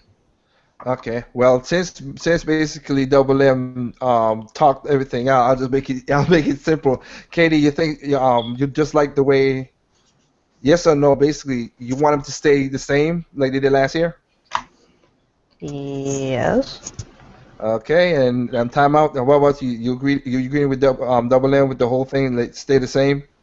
Yeah, I mean, yeah, they're not gonna do no comp. No, they're gonna do conferences to come out there and then clown everybody else and then go back to what they're gonna do anyways. I wish they did do that. I wish they did do that. That would be fun. The only reason I say that because a lot of people still want, because everybody, and Double M, you know this for sure. We know this for sure. The biggest cheers and roaring fans happen when they reveal Twilight Princess. Oh That's yeah, no one can top that. Nobody top that. When Twilight When they Princess, first revealed that at E3 2004, that reaction was like I could feel it blowing me away from my own computer. You know what? And I think they're gonna have another competition this year too. It's gonna be a yeah, surprise. I think You they know what it's should gonna do be? it. You know Yeah, what it's I gonna think be? it. What? Splatoon? It's gonna be F-Zero. Huh? It's gonna be F F-Zero. Zero? You think so? F-Zero competition. You heard it here first on the Incast. Okay, hey, there's a prediction out there that's out of left field, but you know what? Hey, who am I to say anything? But you know what? I think they should do I'm with you, Double, and they should do a competition, a Splatoon competition, Nice. or Smash, because this is what killed me. Even though they didn't have the conference, they rented out their own conference room for the Smash Brothers tournament. And you know what? And they got two big roaring cheers. One when of course when Sakurai revealed Pac-Man, everybody was like going crazy. And of course when they were doing the tournament itself, and when Zero, the guy who got the Mega Man, and he's like, he got Mega Man, he got Oh Mega yeah. Man. It was crazy. It was electric inside that building. Everybody went nuts when that happened. Hmm. Man, So and I and think and people want to hear. go ahead. I don't know. I'm just gonna be a little quick. I said if people want to hear, if they want to go on about that, they want to hear the crowd reaction. Believe BS. So like, you know what? Smash Comp had more crowd reaction than any conference, all of them combined. You know, it Hmm. wasn't even a Yeah. competition, and they had more And it's not only that, screaming. yeah. And it's not only that. You know, these were genuine fans that came out to watch the Smash Yeah, tournament. they You were know, involved in it. hmm Bingo. you look Bingo. at whereas you look at like standard press conference presentation where you got a lot of journalists and developers and representatives and all those kind of people. Half of them are being paid to clap, Well, you're and right. that Half was of the confirmed. And that was confirmed at Microsoft's event. Well, well, not only were they played to clap, they were given a free console to clap. Remember, they gave them a Hmm. free console, and they were like, "Oh yeah!" I'm like, "Yeah, that's the way to get your reaction." And then of course they have PlayStation who try to rip off the whole direct thing with the experience, and then when the That guy was the when, whole. That was when that's BS. it. Yeah, when Square Enix came out with the whole thing, and I'm like, oh my god, I was like, that is, and everybody's like, yeah, what the No, f? I'm calling out the what do you call it? The PlayStation, was it PlayStation Experience. What they call it? The PS. Yeah, Okay, the PS Experience, whatever. I'm calling yeah. BS on that. You know what? People want to say, well, people say they complain about the direct and stuff, and then people say, I say, okay, well, what's any other company doing to give you any type of information at random times whenever they want, or at times they say later? And so, well, Sony did it. They did it. I'm like, that's one time. I'm like, besides, Sony did that in conjunction with the VMA award or Video Game Awards. They did that in conjunction with that because it was pretty much like a few days or same week I think they had it. And even Two Anyways, so, days later, yeah, yeah. Nintendo yeah, yeah. slapped everyone at them VMAs And anyway. to add that, they sold tickets for the dang event, so they made money off of it. So I'm like, that's not even the same. So they better had come with something. They sold tickets for it. So I'm like, so it's not even the same thing as directs.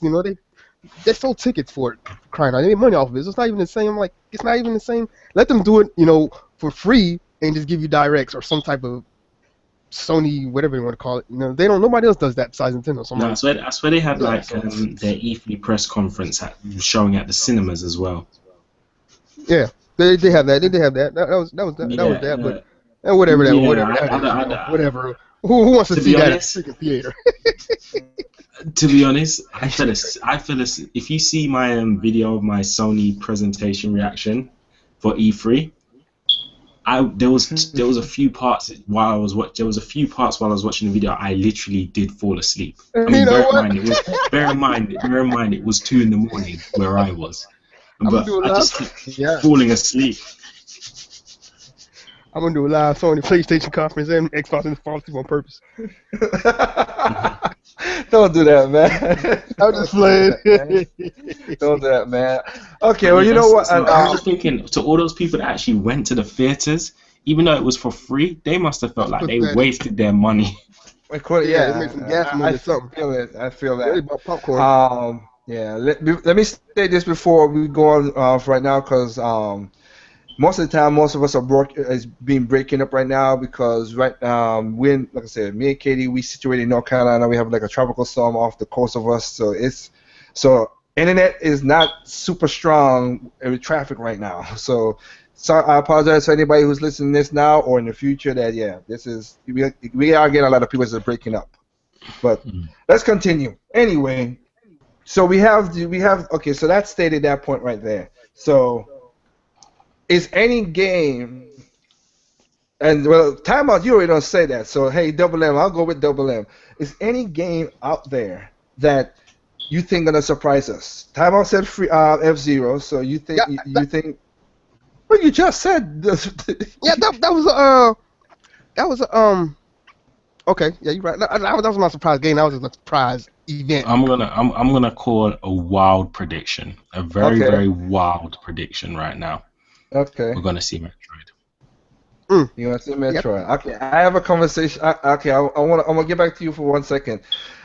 Katie, I know you stand ready, but is there any game that you would think that were like, wow, I would like to at least see get announced from Nintendo?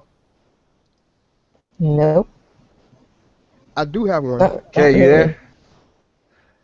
Huh? I Not said not really. really. Okay, so yeah, you're still saying by your stance. Okay, that's cool. I understand that. All right, well, Double M, let me ask you this question then. You said Metroid, because a lot of people say Metroid. Okay, I'm one of the biggest Metroid fans out there because of what Metroid have done for me in my life. As basically Double M and Time Out knows what it's done to my life when it comes to money and everything. Mm-hmm. What kind of what experience you want though? Is it you wanted to go the Prime route? Or you want to go the 2D route? I think the 2D route serves best for the handheld, in all honesty. Um, so I do want in the more Prime S style, but just enough of it, just enough difference in it to separate it from what Prime is, but still in that same kind of gameplay style, the first person adventure kind of mode. I think Okay. it's best suited for the consoles. It's best in terms of fleshing out what the console is capable of doing on a graphical standpoint. Um, so that's why. So that's the kind of experience I'm looking forward to in terms of that. The main reason I do say potentially a Metroid game is because because there's two developers working on something. Next Level Games is working on a Wii U game. Retro Studios is working on a Wii U game. Now, either one of them could be potentially working on Metroid. Either one of them could be potentially working on Metroid, but I think. Sorry, let me get my words right.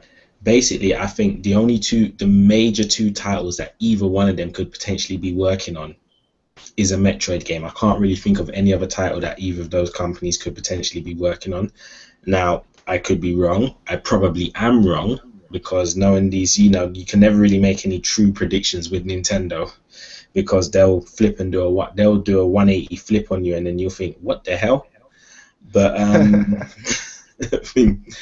but I'm thinking that if Next Level has got something in development and Retro's got something in development, then chances are for one of them is probably a Metroid game. So I'm saying Metro is going to be shown at E3 this year.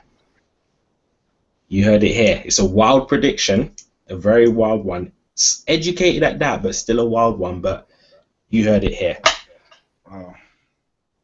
All right, like I said, because of the storm, like I said, I mean, I barely heard half of what you said, Double M, because of the storm. That's what I'm thinking. I heard that you talking about the next level thing. Mm-hmm. No, I was saying both Next And Level doing.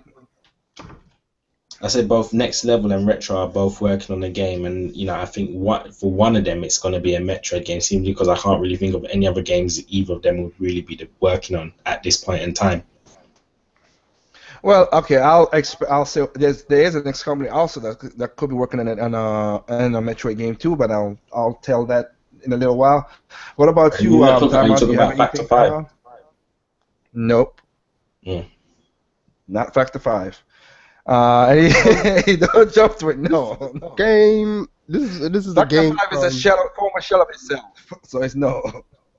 What'd you say? Sorry, I said Factor 5 is a former shell of itself. I mean, Julia Engbert left Factor 5, and he basically was one of the core guys who kept that game, just like the brothers did with Rare, that kept it straight. So no. Oh, okay. No.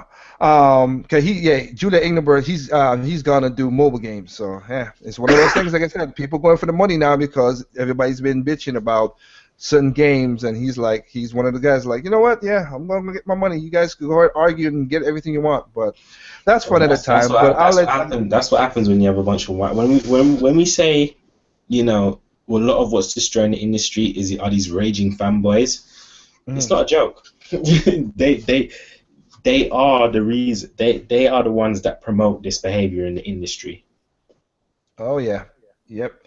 Well, Like I said, I'll give you my answer to what I just said right there. Time out. What about you? I mean, the Metroid thing. I mean, like I said, if you're a Metroid fan, you're looking towards it. Which style you want it to be? First person or 2D? First person for me. I mean, hey, they can go around, go third person or something. Who knows? But first person for me. Okay. All right. Well, for me, and like I said, I'm part of the biggest Metroid fan out there. I I if I had to tell the truth, I don't want a first person shooter adventure again. Not no time soon. Let that go for now.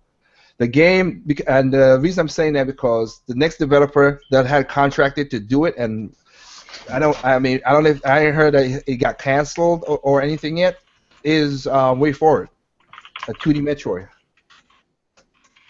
Okay.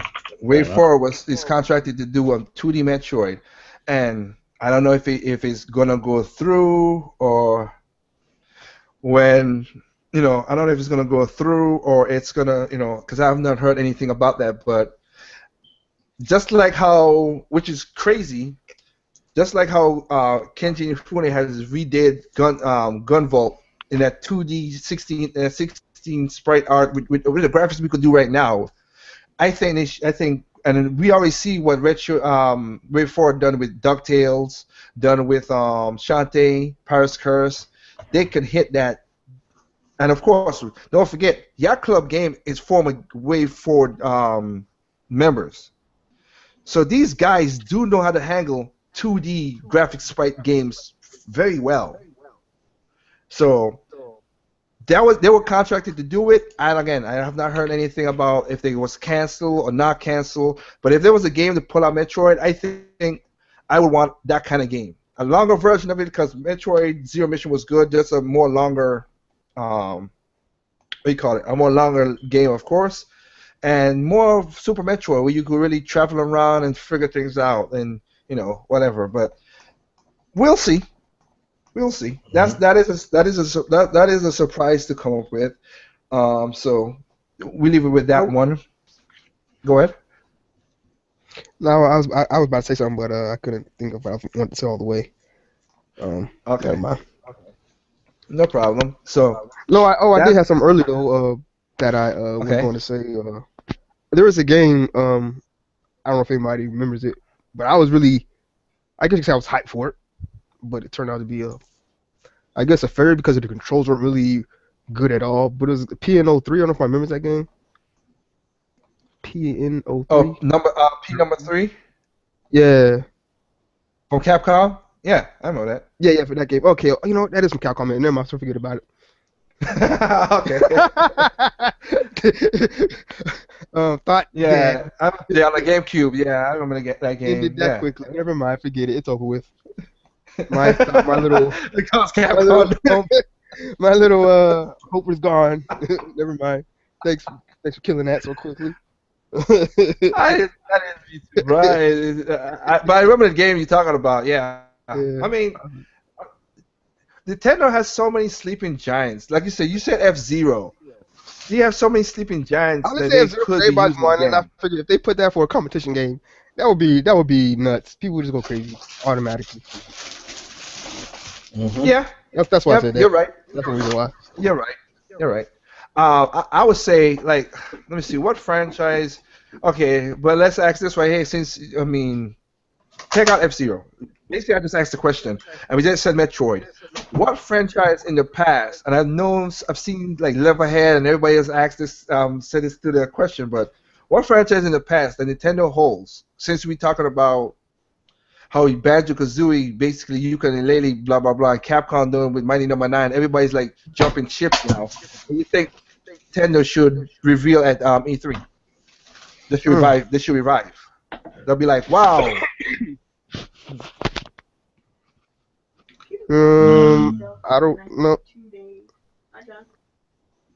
let me think. There's no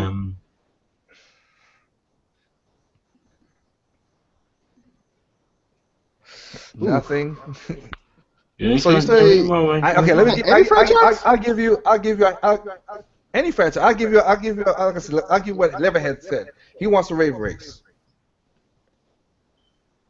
Okay. Actually, no, I know. 1080. Yeah. Okay. Yeah. 1080 Avalanche was so boss. You know what? This one is being to get people back on who have I could say abandoned Nintendo because they haven't had games like this in a while. I would say it was a game called it was a basketball game that Nintendo owned, like exclusive to Nintendo. Oh, you mean Um, Kobe Bryant courtside? yeah. Well, you know what? I But I guess think they have to get rights to that, right? They would have to get rights from the NBA, which have rights. But they give multiple rights out. It's not Well, exclusive. actually, another game as well that would be pretty good for them to kind of bring back Geist. Oh yeah. Oh yeah. Oh, and I remember that. I remember that. Conduit. Yeah, but Nintendo doesn't own Conduit. Oh, Yeah, they. Oh, sorry. Sega owns it. You're right. But they still can get that back. Yeah. High voltage now, because high voltage gone on to do mobile games. Okay. All these mobile High guys. voltage made a game. What a waste Yeah, of high time. voltage made a game. I know. You know High what's gonna voltage happen? made the I game. swear, I swear they swear they even received the redev kit as well. Nintendo go over to mobile, Huh? dominate that. Then all these guys that went to mobile gonna come back to Nintendo like, dang, y'all, we tried to run away. Now we gotta come back. That's what's gonna happen. Yeah, it's just gonna be like That would be funny. Nintendo got on that horse. like, because like, we can't beat Nintendo in the console space, so we'll go to the mobile space. Damn, they take over the mobile space as well. Gotta go back. I know. Only way It's they can crazy. only way they can move forward is if they integrate. I know. Well, you know what? Like you guys just said right there. Like I have Conduit 1 and 2, and I mean, it was a mediocre. I'll tell the truth. It was a mediocre shooter, but it was fun for what Yeah. it did, and that's why I liked Yeah. it. Yeah, like I said, Sega owned the IP because they published the game and that was the contract set up. High voltage, like I said, they're going to do mobile now, so they're not doing that no more. It's kind of sucking. I wish but I'm going off of what you just said. Time out. A sports game franchise. Don't put in Mario. Leave Mario out of this, but do really like a real sports game, Mario, and just do Yeah. your own characters and just make them up again on a new IP, but just set it up because, like you said, Double M. I mean, 1080p Avalanche. I keep saying P now. 1080 Avalanche was a good game, but if I have to tell the truth, the game that I love the most when it comes to that was by EA Big when EA was good, and that was Tricky. Oh man, that was my game. I never played SSX. I never played the SSX tricky, but Woo. That was the bomb Yes. game, dude. I have that game for my GameCube. I love that but game. the SSX game that came after Tricky that I played from there, I wasn't really a big fan of them because even though they did more than 1080 did, I just like 1080 because there was just more thrill to the game. I mean, the snowboarding was so fast. Man, I It was like crazy. Tricky. There was so much Yeah, thrill to that game. Tricky was Well, trick. But Tricky did just like what Splatoon and like Mario Kart do. It was just fun Yeah, it was based. just fun, man. That game is just It fun. was just fun based. Dope. You racing and it's like you having fun and you're doing these crazy stunts and flips and of course just like the special media for Splatoon. As long as you get up to that high point and then pull out that DMC. It's Taco Waka Waka and everybody Yeah. has some fun. It's tricky, and you just doing these crazy ass tricks. Oh man, it was fun. And the levels too. Woo. That was fun as hell. I mean, you miss out on that one, Double M. That if you could find an SS Tricky for GameCube, that is the bomb. That was EA at its top when EA was like having fun Yeah, with that was games. really good right there. Yeah, Before I'm they saying. became the hack douchebags they are now. I don't know what happened. They just messed everything up. It's all about money now, son. It's all about money. But that right there. They still haven't made a Need for Speed game that's better than Need for Speed Underground 2. I can't say that. I love Most Wanted, the first one. I love Most Wanted. The first Most Wanted was pretty good. I liked it. I can't say. I mean, Most Wanted was pretty good. No, Most Wanted was pretty good, but I still like Need for. Actually, to be fair, I did really like the new Hot Pursuit. Hot Pursuit was fun. Yeah. Yeah. The only reason because I said that because played Underground 1 and 2. I have those games for GameCube. I then, of course, I played Need for Speed Underground for GameCube, and I liked it. And then when I got the chance to work on, when I got a chance to work on Need for Speed Carbon, I was like, yeah, hell yeah! And I went in and have that, and had fun with Need for Speed Carbon with EA, so that was good. Yeah, but they have gone the route like you just said, right? Like you said, Dublin, they've gone the route of trying to be more not art, more realistic again. The whole grittier graphics, the whole realistic, not fun and gameplay and none of that stuff. They just stifle that thing. Because I remember playing back in the day too when we used to had I forgot who owned the rights to Blitz. I forgot who owned the rights for Blitz, the I'm not even football sure. game. Is it Activision? No, I'm just guessing. Was it? No, I think it was Activision. It was. I I just think guessed. so. I I could be don't know why. wrong. Let me But I see. just remember they. Okay, you know what? Even it was fun. That's my point. It was. I mean, Blitz Yeah. was a fun football game. You didn't take serious. You had Madden as your sim, and then you take Blitz and you have fun with it. Or you have like I don't remember. Like I said, I remember this game back on the NES, and then the Super, and then of course on the Genesis. I don't know if you guys played this game, but it's one of those games that it didn't have the what do you call it? It didn't have the Nintendo didn't have the license for it. They could name the name of the teams, kind of like Tecmo Bowl. You could put the real person like Bo Jackson, whatever. Anybody remember Double Dribble? Mm-mm. Dribble. And for the NES, and they had one for the not GameCube. I'm saying they had one for the Sega system. Those were pretty good game. I like when people take because of course EA and everybody else had the franchise locked down. They had the rights to go different way. Ken Griffey Jr. baseball for 64. I used to Yeah, like yeah, that. yeah. Again, I like you like said, that. Kobe Bryant courtside. That was a good Yeah, I game. like that. It was a good game. NBA Jam, when NBA Jam came out and everybody was playing, it was just arcade fun. Yeah, it was just yeah. It was, It now was it's no, just it wasn't NBA Live. like we try to keep it as hyper realistic everything. Yeah. I think hyperrealism has kind of destroyed But games as well. now everything now is hyper realistic. Has to be what everything else. Mm. And that's the route most of these shooters are trying to take. They're trying to be all Well, hyper that's what I'm realistic. saying. Everybody, yeah, but to get hyper realistic, Yeah, if you're getting hyper-realistic with it, is the graphics as well. Yeah. yeah, Sad times. So moving that's on. what's destroying the market because it takes more money to make those the way that people want. Exactly. They don't take more time. They just rush them out there. Go ahead. So they don't take more time, and they just rush them out there. They Mhm. don't take their time. Yeah, and to be honest, nothing's really gonna. There's only two ways things can change. Either gamers are gonna make a stand, or eventually the industry will crash. Which, the industry is either gonna crash in two ways: from gamers making a stand, or from these budgets spiraling so far out of control that all these companies just end up going under. Or And in all if they do honesty, what Evolve Nintendo do, going into this. Or when Nintendo go, I can imagine it.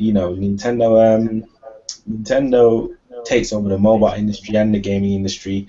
These third parties have nowhere to run to but Nintendo, and Nintendo's just looking at them. Well, look, Nintendo just be like, well, looky here. Looks like the tables have turned now, ain't they? big old grin on their face. Look who came crawling back on their knees. And you know what? I think some of these third parties are going to get the picture. They see what's going on. They're coming back slowly. Mhm. They get Activision turning around, turning the corner a little bit.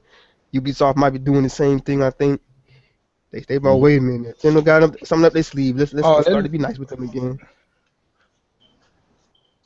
yeah, because I want to see what's going to happen to that whole thing when they're doing with the Nintendo ID setup they were doing with Yeah. Activision. Same here. I would like to see what happened to that. I don't know what's going on with that. Ubisoft, I don't know. I do not know. Yeah, I don't know Right either. now, they're Ubisoft's a bed like I winch. said, a lot of developers. Say again.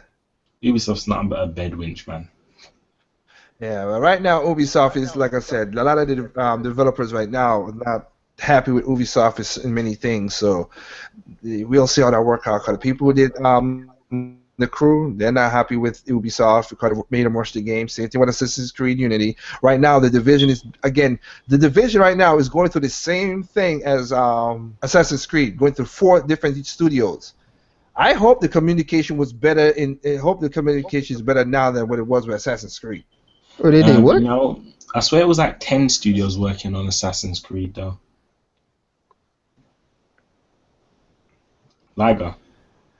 Well, my point is, well, point I was saying that is they didn't have the communication to make it Mhm. work gel nice. So with Division right now going through 4 studios, I hope they talk, they talk better and say, hey, Mhm. let's do this and put it together. When is that game even coming out? I swear it's been like forever delayed. I'm thinking sometime end of this year. They're supposed to come out this early spring, but they got pushed back, like you just said. So, Okay.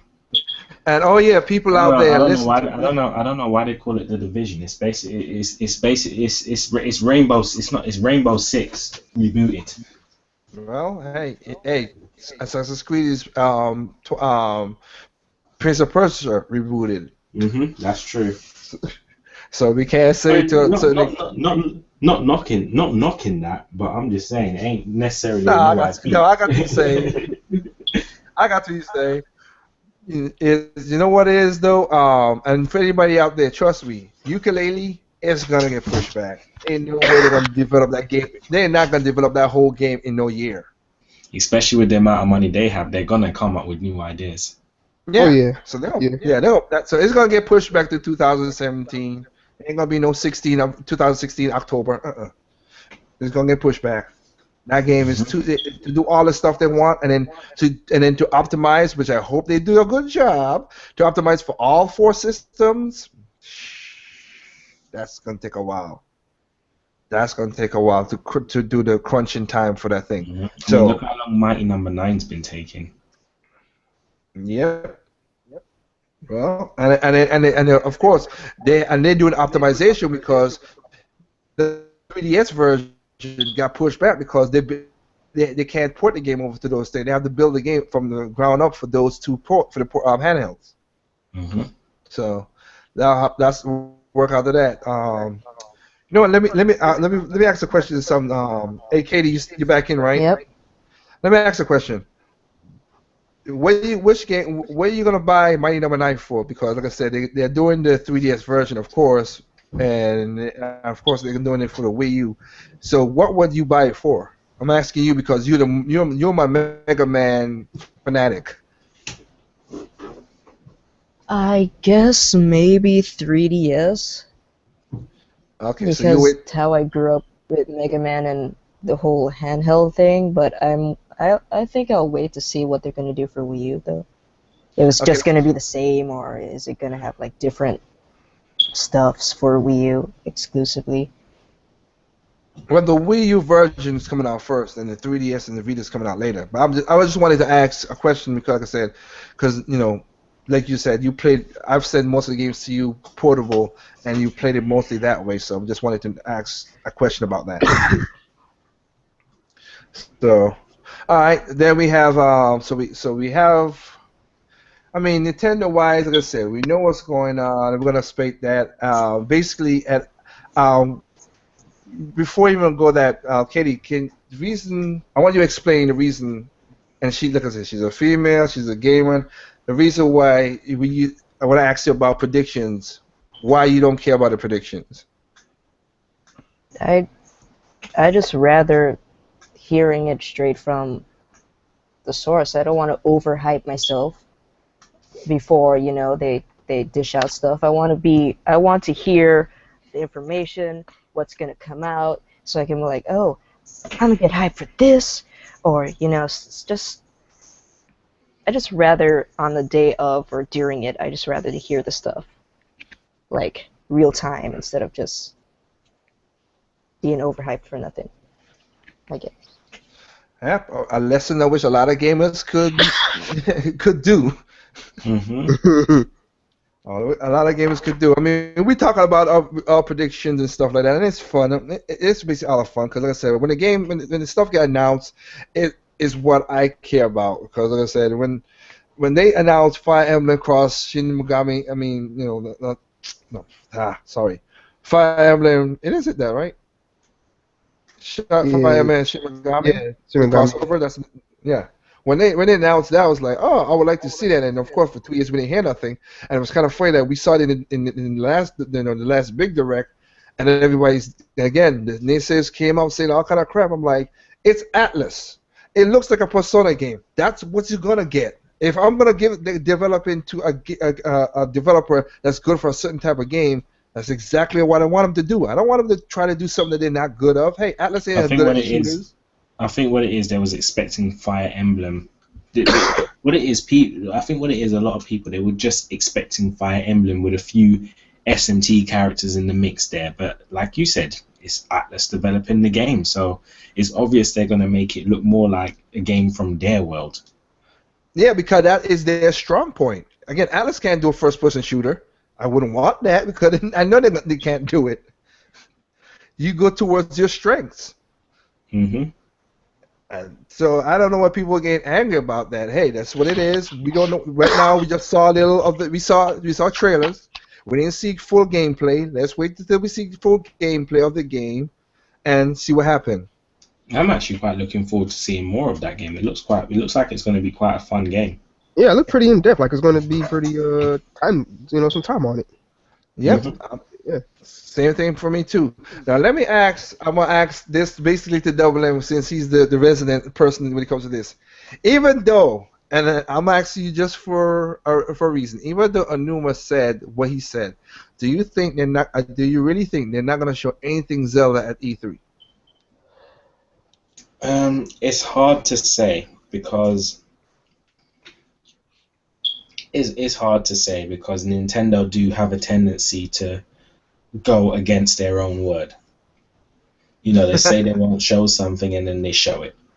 I mean, in E3 2011, in E3 2011, before before the Wii was announced as Project Cafe, Nintendo said they weren't planning on showing anything till or maybe 2012 or 2013. They come out with Project Cafe in 2011. You know, and there's other instances where I mean, there was one instance where they said, oh, in the direct we're going to focus on games just for the spring, and they actually revealed games that were coming out at the end of the. They showed games that were coming out at the end of the year. One direct they said, we're not really going to have any surprises at the direct. They showed off Hyrule Warriors. So Nintendo has a tendency to go against their word. Um, In a and good then way. yeah, in a good way. I think they tend to say a lot of these things just as propaganda, really. Just to kind of like get people off their back or get the media off their back. Yep. Okay. Yeah, so it's hard to say. It's possible that we might see some. If we do, awesome. I'm not hyping up myself for it simply because I don't want to say to myself, oh, Nintendo will show some anyway. I'm not gonna hype up myself for it. So if they show it, if they do show it, I'll be happy. But I'm not expecting it. But at the same time, I wouldn't be surprised if they did. Okay. Okay. Like I said, I just want to ask you that question since you're the Zelda. You like me, you're the Zelda guy. That I know that goes all out. So, that's all of Put that. it like this. Put it like this. If you see me screaming in a live reaction video, you know Zelda was shown. That or Metroid. Yep. Okay. Okay. Okay. I got you. Well, this next question right here goes towards all of us right here. I'll start off with you, Katie. And again, we're gonna have an endcast about this genre, just like I did with Mario Kart, where we went through all of Mario Kart. With Star Fox, what are you? I mean, just give me a little touch, Katie. What do you think Nintendo's gonna show off for Star Fox? I mean, what do you want in your Star Fox? I want Wolf. That was direct. I would like some Star Wolf to be in there. Okay, I would think he would be there, but again, let's You, go. you know, Okay. they might have something else, but just keep the Star Wolf in there. keep that a little consistent. All right. I honestly don't know. I mean, they said something about the last time about that helicopter thing. The That transforming hovercraft, yeah. that hovercraft thing. So I guess I want to learn a bit more about that. Like, what's that all about? I just Okay. want just a tiny bit more, like maybe a tiny bit story wise, a little bit what design that they're using for all the characters, because the last time that they, Miyamoto hinted that we're gonna get a new Star Fox, all you saw was him on the pad, just testing out, I guess the hovercraft thing. Yeah. But I just want to know, like, maybe design wise, a little bit of how they look, because I love cool looks, and they do Okay. have cool looks to their characters. Even though I think Assault was the Yeah, coolest. Yes. They're like Nintendo's version of Guardians of the Galaxy. Yeah, it's like they did that. Well, they did it first, so it's beautiful. Yeah. Okay. Yeah, but and just those to like start it off. I'd like to see more of that. Okay. Okay. Anything you want to add to that, Double M? Um, I think we're gonna see. I think we're gonna see the ground assaults coming back, but done better than it was in Assault. So I Okay. definitely think we're gonna see ground missions coming back, but done in a more better and fluid manner. Um, I think that's going to be implemented in some. I think that's going to be implemented in some form of online play as well, where you have space combat and you have ground combat. Mhm. And I think they're going to bring in mechs. I think we're going to get R-wing mechs, You think so? Huh. R-wing based mechs. Okay. Well, it is transforming, so you're right. It's a transformation vehicle. So yeah. So yeah, I think we're going to get R-wing based mechs. Okay. hmm Like I But said, but that's all I'm calling it. So that's all I'm really calling so far. okay. I mean, I see I don't know if time I could talk about him because he got himself muted, but I'm good. uh, okay. Anything you want to add on to the Star Fox that you would like to see? Hold on one second. Really?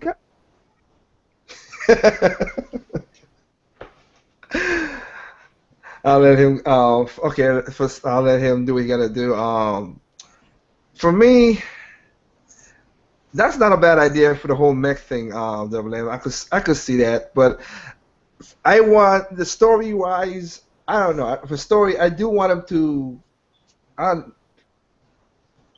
maybe redo the story or reboot it because Command basically ends off the story. I don't know how they're gonna do that, because you have so many different multiple endings, and if you get all the endings, you saw a new Star Fox team with if you finish it with Falco, or if you took the bad route, Falco and and Wolf, not Wolf, good grief, Star Fox and Fox McCloud and Falco went towards F Racing.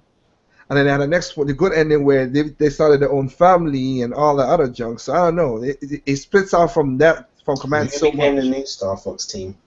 Huh? Who became the new Star Fox team? No, they had their kids. Oh, okay. And Yeah, then if you Falco was the leader. Falco was the leader. Boss. That's boss. Yeah, that's what it. But yeah, that would be cool maybe they do that. I don't know, but that was the one of the endings for Command. If you beat it with Falco, Mm.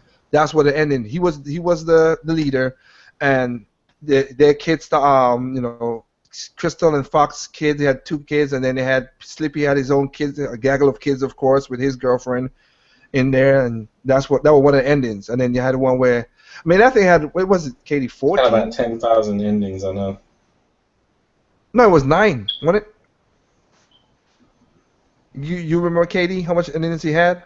I tried to ignore it. I hear But you. yeah, I do agree with Katie though in the sense that yeah, I want a section of the story where you get to play as Wolf. You see, now if that happens, that's even more of a sell for me. I just love Wolf so much. Yeah, trust you're, me. a Yeah, wolf, you're a wolf fan.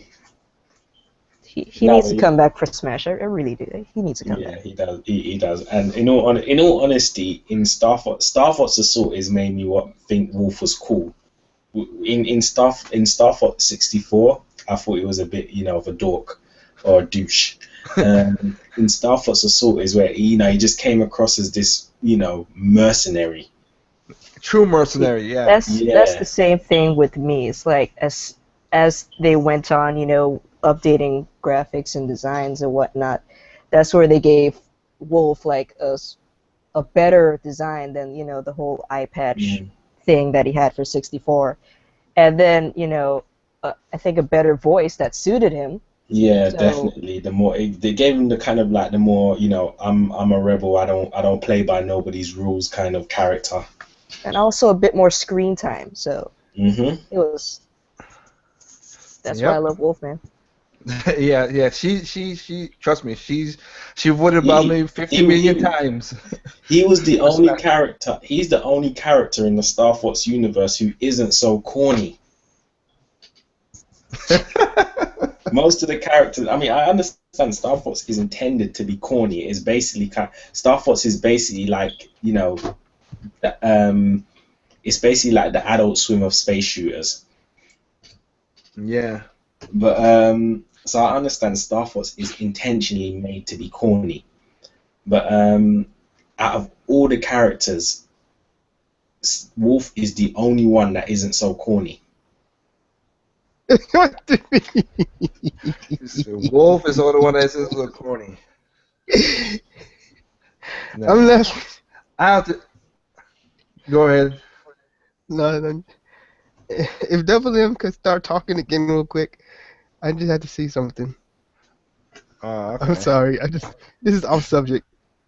Oh, okay. The, like I said, I mean, I like Star Fox Assault. I mean, some of the ground missions were a little rough. I give it that. But when they stick I to the actually, air, but I when they actually stick, enjoyed the ground missions. The only downside with the ground missions were the controls. yeah, I could see that. The ground mission I didn't like too much was the Saria one. It was a cool that you could jump back and forth, but it was a kind of when you had to go in and out in the caves and all that stuff. It was not set up for that. That's why they liked that part. But the one when it went to Star Wars Hideout, that was pretty cool of doing that way. Like they say, hey, we need help. You run back downstairs, get the help, look for stuff. That was pretty cool. The Hmm. dynamics of it, and also the part where you had to fight Pigma. The first when you didn't fight Pigma, when Pigma stole the thing, the first Acolyte, and you were like. But he jumped out of his plane and he was like, "Okay, I'm going to this abandoned fortress." That was pretty cool too. I like that setup. The thing and I can't forget the one when you fought General Pepper because you had to find the scope and shoot those things out of the jammers. Those are Hmm. pretty cool missions.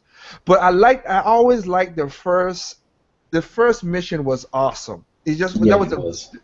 That first mission in Star Fox Assault was just set up so perfectly. You come through, you jump in your air fighters, and you're just tearing through all those guys to get to Orkney. I like that. Hmm. Especially the Oikini battle, man. That was nice. Yeah, Look, Oikini was funny, man. it was a good homage to his uncle. Remember, that's Yeah, what it was. Hmm. I know, but it was just great. Yeah, yeah. That was a funny fight, man. But that was and I love Assault. So I have no problem against Assault and how it was set up. So, but you know what? Like I said, we only talk about this because we know they're gonna talk about they're gonna show us more on E3. That's for sure. So hopefully we see more stuff. Because again, like I said, I just listened to a bunch of podcasts this week, and everybody doesn't count. Like you said, Double M, because they're not doing conferences and everything, so they already don't start counting Nintendo out once again. I don't know. This Doom report just keeps coming up and up and up and up and up all the time. But It's weird. Nintendo been doomed since the NES release, man. Nintendo been doomed since the release of the NES. What's new? You know what? I I know. bet when they were making toys like 100 years ago, there was like some other competitors and like some journalists, and they were all talking crap about the toys. Like, They're childish or something. Who knows? You know, they're doomed. Well, Who yeah, knows? they had a funnel cards. I bet you Yeah. they got in trouble with that. Look, the Game Boy was doomed from the time it came out, and look, it's the largest selling gaming platform on the face of the planet. Yep. Mhm. You see the thing that came when like I said, I have to. I'm gonna hopefully get this video up maybe next week or so. I already got plans for it. My journalism suck part 2 because I'm like I said, I'm gonna go specifically this time. I'm not gonna just rant and go crazy. I'm gonna calm myself down and go specifically at each individual problem and show them why the hell. And I'm not even talking about just Nintendo, because one of the things like Wired magazine, and I listened to their podcast, and they talked about they get the press kit about ukulele, and they don't even know what the hell ukulele the animals are. They were like, oh, there's some lizard and a bat and some flying bird. I'm like, you got the press kit, and you don't even do the only research to find out it's a bat and a chameleon. They don't care. These guys do not care about gaming, and they care about their pockets just like anybody else. Come on, we all worry about that bottom dollar, but it is what it is. It's a good story, that's all. Yep, it is. It's all about a story. That is sure about that. Um, with that said, I mean, and like I said, I know Katie could be, you're gonna because you're not into this much, but we kind of stepped on it last week, guys, when we said this. So let's just rapid fire it and just see what anybody's saying. I'll go with you. Time out. You said it right. Yeah, man. All right. Xbox. What do you think Xbox is gonna do? Well, the thing they're gonna show. Well, first of all, I do want to see what Xbox is gonna do because there's been some talk from Xbox, They've been and they've been also very tight-lipped as well of recent. yeah, recent. But I've heard, at least what I understood, that at least from YouTubers and seen some journals and stuff, not journals but articles and whatnot, Uh-huh. that Microsoft is saying, well, they have been stating that that they're going to be showing more games or at least exclusives and stuff like that, Excuse me. and they're Yeah, bringing back some old what do they call it, old franchise whatnot. So guess I'm going to see what they got for that, Sure. and if it's true or not, because we know that could be a bunch of just talk. Yep, you're right. Or it could be some games from the past that aren't really that interesting. Okay. Okay. What about you, Double M? What do you think? It is possible that I think we're gonna see Microsoft whip out more first party exclusive content. Mm-hmm. I think Phil Spencer's really starting because since Phil Spencer took over Microsoft, Microsoft Game Studios, they've been operating a bit more like how Nintendo operates. Mm-hmm. In terms of not focusing on features and stuff like that, just focusing on the games and stuff. So Well, I think they're gonna. Sorry, go on. No, I would say you are right because I give an example of that. Like I said, back in 2014, they had a contract that if any indie developers want to bring their game to an Xbox console, the Xbox One, they have to bring it to Xbox One only before they put it on PlayStation. If it was on PlayStation, they don't want it. But because Shovel Knight is doing so well, and they were like, okay, we gotta change. They had to change it. So yeah, Phil Spencer said, yeah, we gotta change that rule because everybody's talking about the Shovel Knight game, and we need to get this on our platform. Mm-hmm. So there we go with that. So yeah, I was just giving an example. You can go ahead, Double M. I didn't mean to cut you off. No, that's cool. So I think they're going to kind of focus on fleshing out more first-party IPs. We may possibly see an original Rare title being brought back. They have a lot. Mm-hmm. Yeah. Because So they have Jet Force Gemini, they have Battletoads, they have. I have to say, if anything, Jet Force Gemini would be the one since it's a shooter console. I'm just saying that would be the perfect one. Battletoads, I don't think Xbox fans understand Battletoads that much. They talk about it, but no, you're right.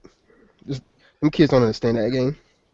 Yeah, I don't see him clicking with Battle. I don't. I'm, You I'm know, looking I at don't even the. see him. My Huh? bad. I don't even see him I, play Jumper Gemini. It's too kiddie-like for them. I don't think it could be too. Yeah, you know what? Well, I'm just saying, you know what? Not, no, I mean, I'm just saying because of the, you know how they be. It got to be realistic, regardless. That's what I was just gonna say. Just because you said that now, I'll say if they do Battletoads, it's gonna be some kind of like the new movie of the Ninja Turtles. Gonna be so gonna be so like, oh no, take away the fun and make this now. I don't want that with Battletoads. Even though they're one of the hardest games ever that I beat. Yeah, I could put on my chest. I was so happy that I beat that game. Holy crap! I never beat That it. thing on the NES was one of the hardest games to beat. It took me several rentals because back then I didn't have the money like all of us to rent that game multiple times to beat that game. Cause of course So you started from the bottom, now you're here. the jet bike part when you those things just flash right in front of you. You gotta like your reaction was like lightning fast. Holy crap, that was crazy. But like I think like just like you said, time out. Yeah, I think they might mess it up in that regards. But like I say, if you want to bring back it, you have Perfect Dark. They could try. They messed up the first time. Yeah, but then that's before Phil Spencer was there. I mean, since Phil Spencer's joined Microsoft, I've just got more faith in Microsoft to do better because they've, since Phil Spencer's been there, they've been proving that they can do better, and they have been doing better. Yeah. Well, like I said, and you're right. And like I said, nothing's wrong with friendly competition. More competition means better games for all of us. That's why I don't. That's why I don't hate Xbox or PlayStation as a console. There's They're nothing to there. hate. They're all good machines. Yeah, they're there for it is. But again, there's no perfect console out there. Which, oh man, I'll tell you guys before we end this endcast. But that's good. I'm hoping that, like I said, Jet Force Gemini, I think is one I think they should bring back. You had three distinctive characters. You had a cool gameplay with them. Because I love that game too. I played Jet Force Gemini and beat it. It's kind of rough at first, but it was a pretty cool game. I liked it. Yeah, I liked it too. It was a third-person shooter, which hey, why not? We already know you're gonna bring back Gears of Wars, but whatever. Okay, here's the tough question. Now I can't even answer this question. What we expect from PlayStation? Crickets. I mean, we're not hating, but it just Is what it is. I What was that? That was gonna be. That's gonna be the conference window. But no, I'm not hating. It's just I don't know what Sony has up their sleeve. I mean, because like I said, right now, let me put this again. conference, right? Sony's going to do what Microsoft does. Microsoft has they have two studios that they own outright. Of course, Rare is one of them. All right, Sony really doesn't have no studio that's owned outright. They basically contract second party out. So they have a lot of games to do. I know they're going. You know what? The one game I think they're going to show off, and I think we talked about it last week. They're going to show off a little bit of Capcom's Street Fighter V.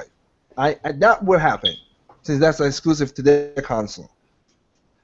Yeah. But If I have to say what my predictions are for this Sony, beyond the fact that I actually don't care, you don't I gotta would be so say, obvious, man. The Last of Us. No, No. I was gonna say Tumbleweed.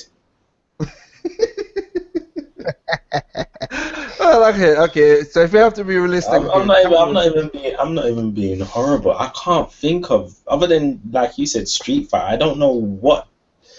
I mean, yeah. Honestly, what do they? What are the? Are they even? Can you even call them games? I mean, what? Yeah. And one more thing. Beyond Share Good, Beyond Two Souls remaster. Oh. Hey, what man. do they got for E3? Other than that I don't know. They have remastered a lot of games. I'm caught in a loop. I can't answer that question, man. I got you, brother. I got you. I understand. And in all fairness, Sony's conferences are so boring that I just don't give a damn. Hey, at least you put your on your sleeve because, like I said, come on, people. everybody's biased. Never let nobody tell you, oh, I'm biased thoughts. Bull crap. There's no such thing. Bias If you is go ahead. biased is just a preference with is just a bias is just a prejudice preference, and prejudice is nature. Prejudice is part of human and animal nature. Well, you know what? You are right. You are right because that's one of my phrases for if bias will always be the product if the bias will always be the product if your love for something or hate for something is basically in the equation because you can hate something you're gonna still be biased. You can love something you're gonna be biased. It's just part So like you said, it's part of human nature. if you have children, you're going to be biased towards your own children. Yeah. So. Well, like I said, Sony. We'll see what Sony pulls out. E3 has that. We are not going to do any. That's basically what we talked about. We know Square Enix is going to be there. They're going to show off Final Fantasy 15. They Can tell you that it's Bethesda. not coming out for another 5 years, but yeah. We have Bethesda They got them boys coming out. waiting. Yeah, we have Bethesda's also doing a E3 conference as well too. So we'll see what they're doing with the maybe a new Skyrim setup. Where they reveal a game working perfectly, and then when you buy it, it's buggy as hell. Well, you have that. You have Valve doing the same thing too. So we have a couple of people that's stepping up more than usual because Konami, we know ain't gonna be no Konami if E3 this year. What is Konami? You shouldn't even name the company Konami anymore. The company should just be named Kojima. Well, It should literally just be named Kojima. Just get rid of the name Konami and just call yourself Kojima. Well, they name I'm sure that's the only man working in the company right now. Kojima will call it pachinko because that's where they're making most of their money from. The pachinko machines in Japan. Oh shit. So you know what? It's funny too because when I heard when I heard this how should I say this?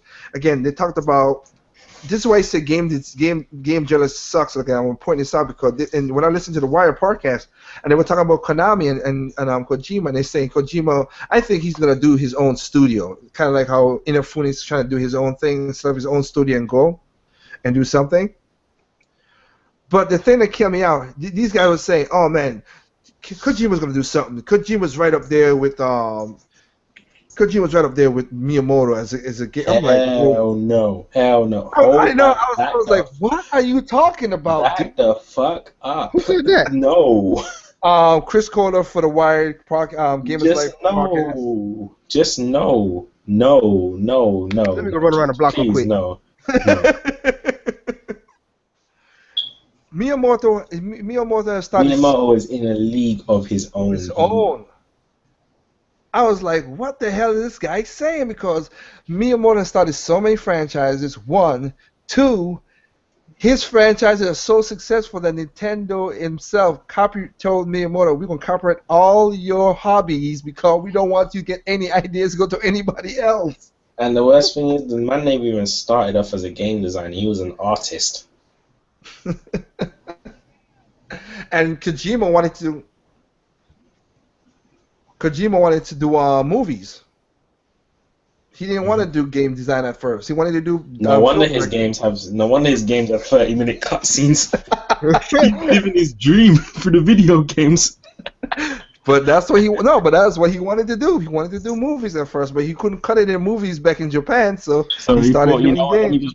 He just thought, let me just write my script and add a little interaction to it. Yep, that's what happened. But I was like when Chris Kohler said that, I was like, Miyamoto and Kojima the same. I'm like, dude, you got problem. Like put it like this. If what's his face? If Miyamoto was in the Marvel universe, the one above all himself would be afraid of him.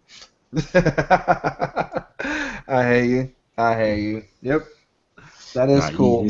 I can't even find anyone I could probably remotely, outside of Nintendo, that I could probably remotely compare to Miyamoto.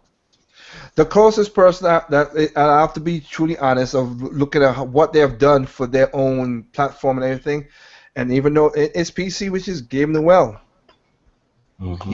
he changed a lot of things for PC and made it what it is, and with Mm. Valve and everything.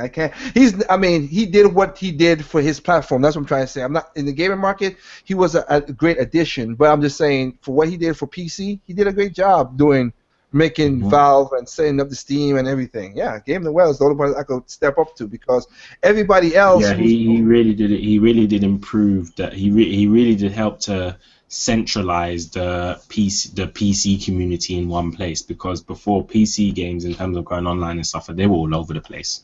yeah. Yeah, and like I said, because everybody else who was great designers back in the past, every one of them now has publisher problems. Shinji Mikami, Hideki Kamiya, like I said, we just talk about Kojima, Ikigaki. He's not a part of Team Ninja no more. Even the guy from Final Fantasy, I forgot his name. You know, I don't think you know the name, Double M. No, I'm not really a big Final Fantasy fan. Okay, but you know but he is a big guy who he made. I forgot who his name, but he also has publishing issues. All these guys have publishing issues because they got great games they want to design, but the publishers don't want to play ball with them. Hmm. Nintendo, Exactly. Miyamoto stick with. Like I said, Miyamoto. What happened is Miyamoto stick with Nintendo. Miyamoto said, "I'm gonna train these other guys how to play their games." Because if you look at all the games that Miyamoto produced at the beginning, he basically teach these guys how to make the games, and then he let them take over. Inuma took over for Zelda. Kano took over for Mario Kart. Some I forgot who took over for Star Fox. Everybody took over because he let it go. He just let do all these games, and Hmm. then he let them took over. Same thing for Mario. Tazuya. Tazuya took over for Mario for making 3D Hmm. Mario games. So, and then of course Nintendo said, "Hey, again, like it's funny, but it's funny to say, but it's And true." the people who They say made there's people who made Splatoon. They were all young developers trained by Miyamoto. Miyamoto, yes. And the thing that killed me, like I said, and it's true. Nintendo said, you know what? All your ideas and hobbies you do, we're gonna copyright them. And of course, when he did that, Miyamoto said, well, if you're gonna copyright them, then you're gonna give me a stake in the Nintendo share, and that's what Miyamoto has. He has a stake in the stock, and he's an executive in Nintendo. Hmm. He's executive Smart move on manager. him, huh? He's executive manager, isn't he? Yeah, he's one of the executive managers. Two of them. It's him and t- um, t- Hmm. Takeda and him are the two. So That's what I said. even when Miyamoto goes into retirement, as well as that private pension that he's got from Nintendo, which must be fat by now, Oh, it's he's fat. gone. It's fat. He's gonna He also has be. stock. Yeah, because he He's got also pension and he gonna. has stock options. He's also going to be receiving dividends from Nintendo as well, because Yeah, cause I don't he think their gets. stocks are going down anytime soon. But think about it. Even if their stocks are, let's just say, but to be real, even if they have to sell off the assets of the stocks, he will make a good amount of money because Mhm. he owns a good share of it. So, like I said, Nintendo and Miyamoto, they did the right deal. That's why you see him does. It's funny because everybody who became, like I said, Iwata and of course Smash Brothers. Damn, I forgot his name.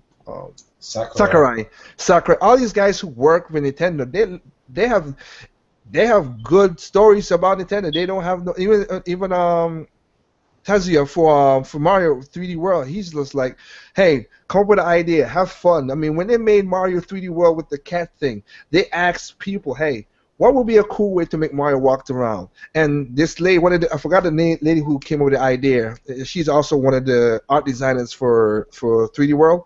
And she was just saying, let's do cats. And they were walking around, literally, they were walking around on four legs in the Nintendo studio, That's having awesome. fun.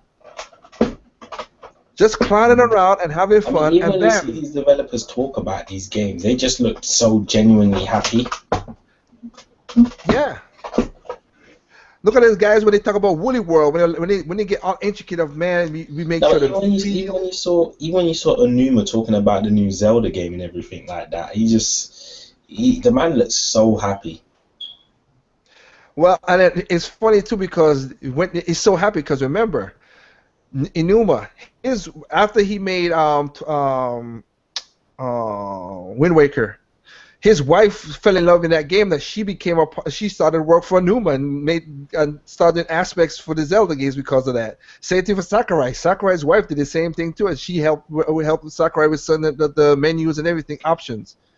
The game is so fun that they talk about it that their wives jumped in and helped them out. That's cool, man. That's awesome. That's awesome. But you know what? Like I said, June 2nd, I think is what it is. E3's around the corner, guys. Like I It's said, not going to be Splatoon June 2nd in E3. Huh? E3's not June 2nd. Where is it? What? I thought. Wait 1 second. Yeah. Okay. Yeah. It's a week I'll let later Double M. Huh? I think it's like a week later this year. Any 7th? Mm-mm. Okay. I'll let you figure it out, Double M. It's the 16th to the 18th. Okay, 16th to the 18th. My mistake. Okay, 16th to the 18th. It's coming around basically next month. Yeah, We see what we're gonna have. We're gonna see. Huh? Yeah, say about a month and a week. Yeah. Right now, the only thing that's on our mind is basically those who are hype about it or those who want to play about it is Splatoon. I'm not gonna say Splatoon is what I want. Is what I want.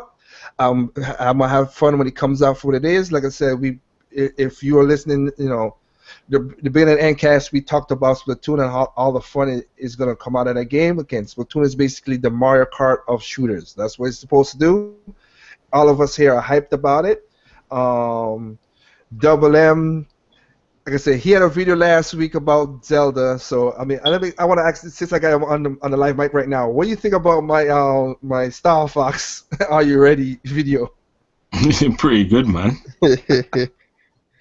I did. That was the first. I have to say this to anybody out there. Thank you. That was the first video I ever put up that hit 100 views in one day. I didn't even expect that to like blow up like that, man. I was like, whoa. I was just messing back with you, Double M, with your video that you did with the Zelda and the I and the realized. Superman.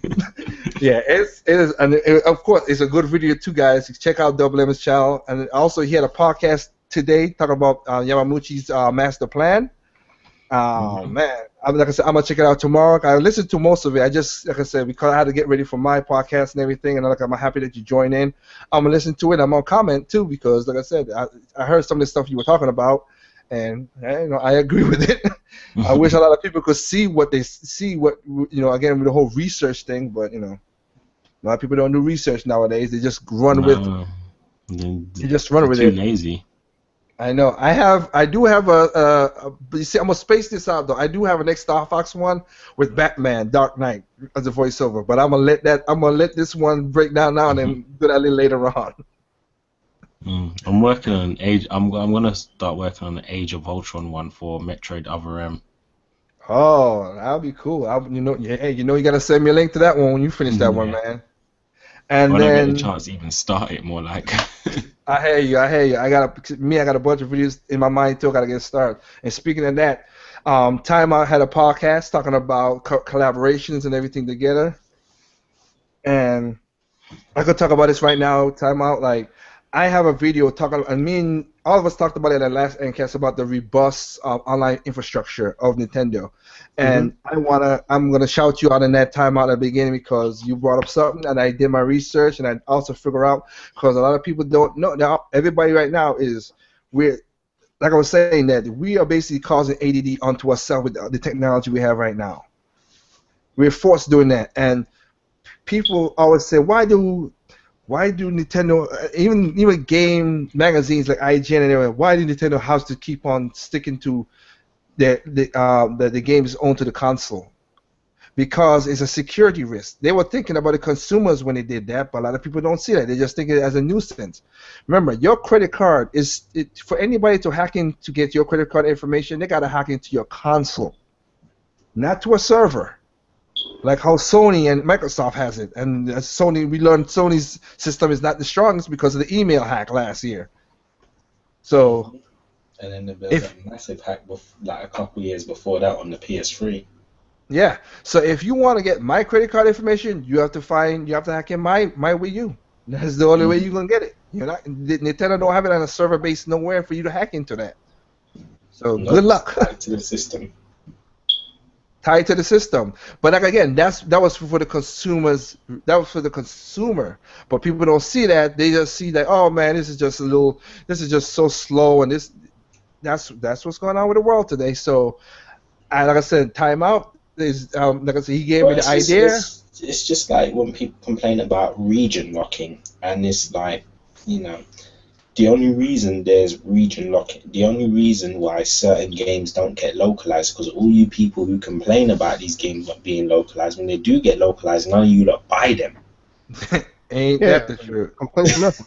So that's why I never complained about region locking. I'm thinking the reason why you lot don't get these games is because you don't buy them when they come over here. Yeah, I mean, I have, like I said, I know The if problem Katie is still, not that these companies region lock, it's just that you don't support shit. well, it's as the one game as Katie, if you still there, what one game you want for your you want to play so bad? Endless Frontier Exceed. So bad. And it's the only game she wants to play, and I can't argue with her because the first one was so good. Yeah, I could see we wanted to play that game, but the region locking thing also came up because it's not they do it for like as much as everybody's saying Sony. You know what's also helping Sony losing? They put up a 1.1 billion dollar loss. And the game division is doing good, as the people saying. No, the game division is doing good off the consoles, but the sales of the software is hurting too because again, as we talked about with the China thing, only 5 games are approved to sell in China. That China has such a big black market going on right now. Because the 5 games that are approved, trust me, it's not the top selling games on the PlayStation in the first place. Because it ain't no Grand Theft Auto, it ain't Bloodborne, it ain't all the Oh, 80s. you damn well know it ain't those games in China. Huh? You damn well those aren't the games selling off in China. Well, they're not selling in China. That's not they approved list of like mediocre games. So that's why Hong Kong is smuggling all these underground games to China. The government said you're only supposed to play 5 games. That's it. So you buy this big console and you got a government telling you only buy 5 games. That's it. That sucks. Over And the some of course of these an entire console generation. and it's, yeah, and that's for the entire console generation. And think about it, that sucks. And the PS4 over there in that region, it costs a ton of money, and you only can play 4 games. Yeah, forget that. You Forget see how that. much the PS4 costs in Brazil? It's ridiculous.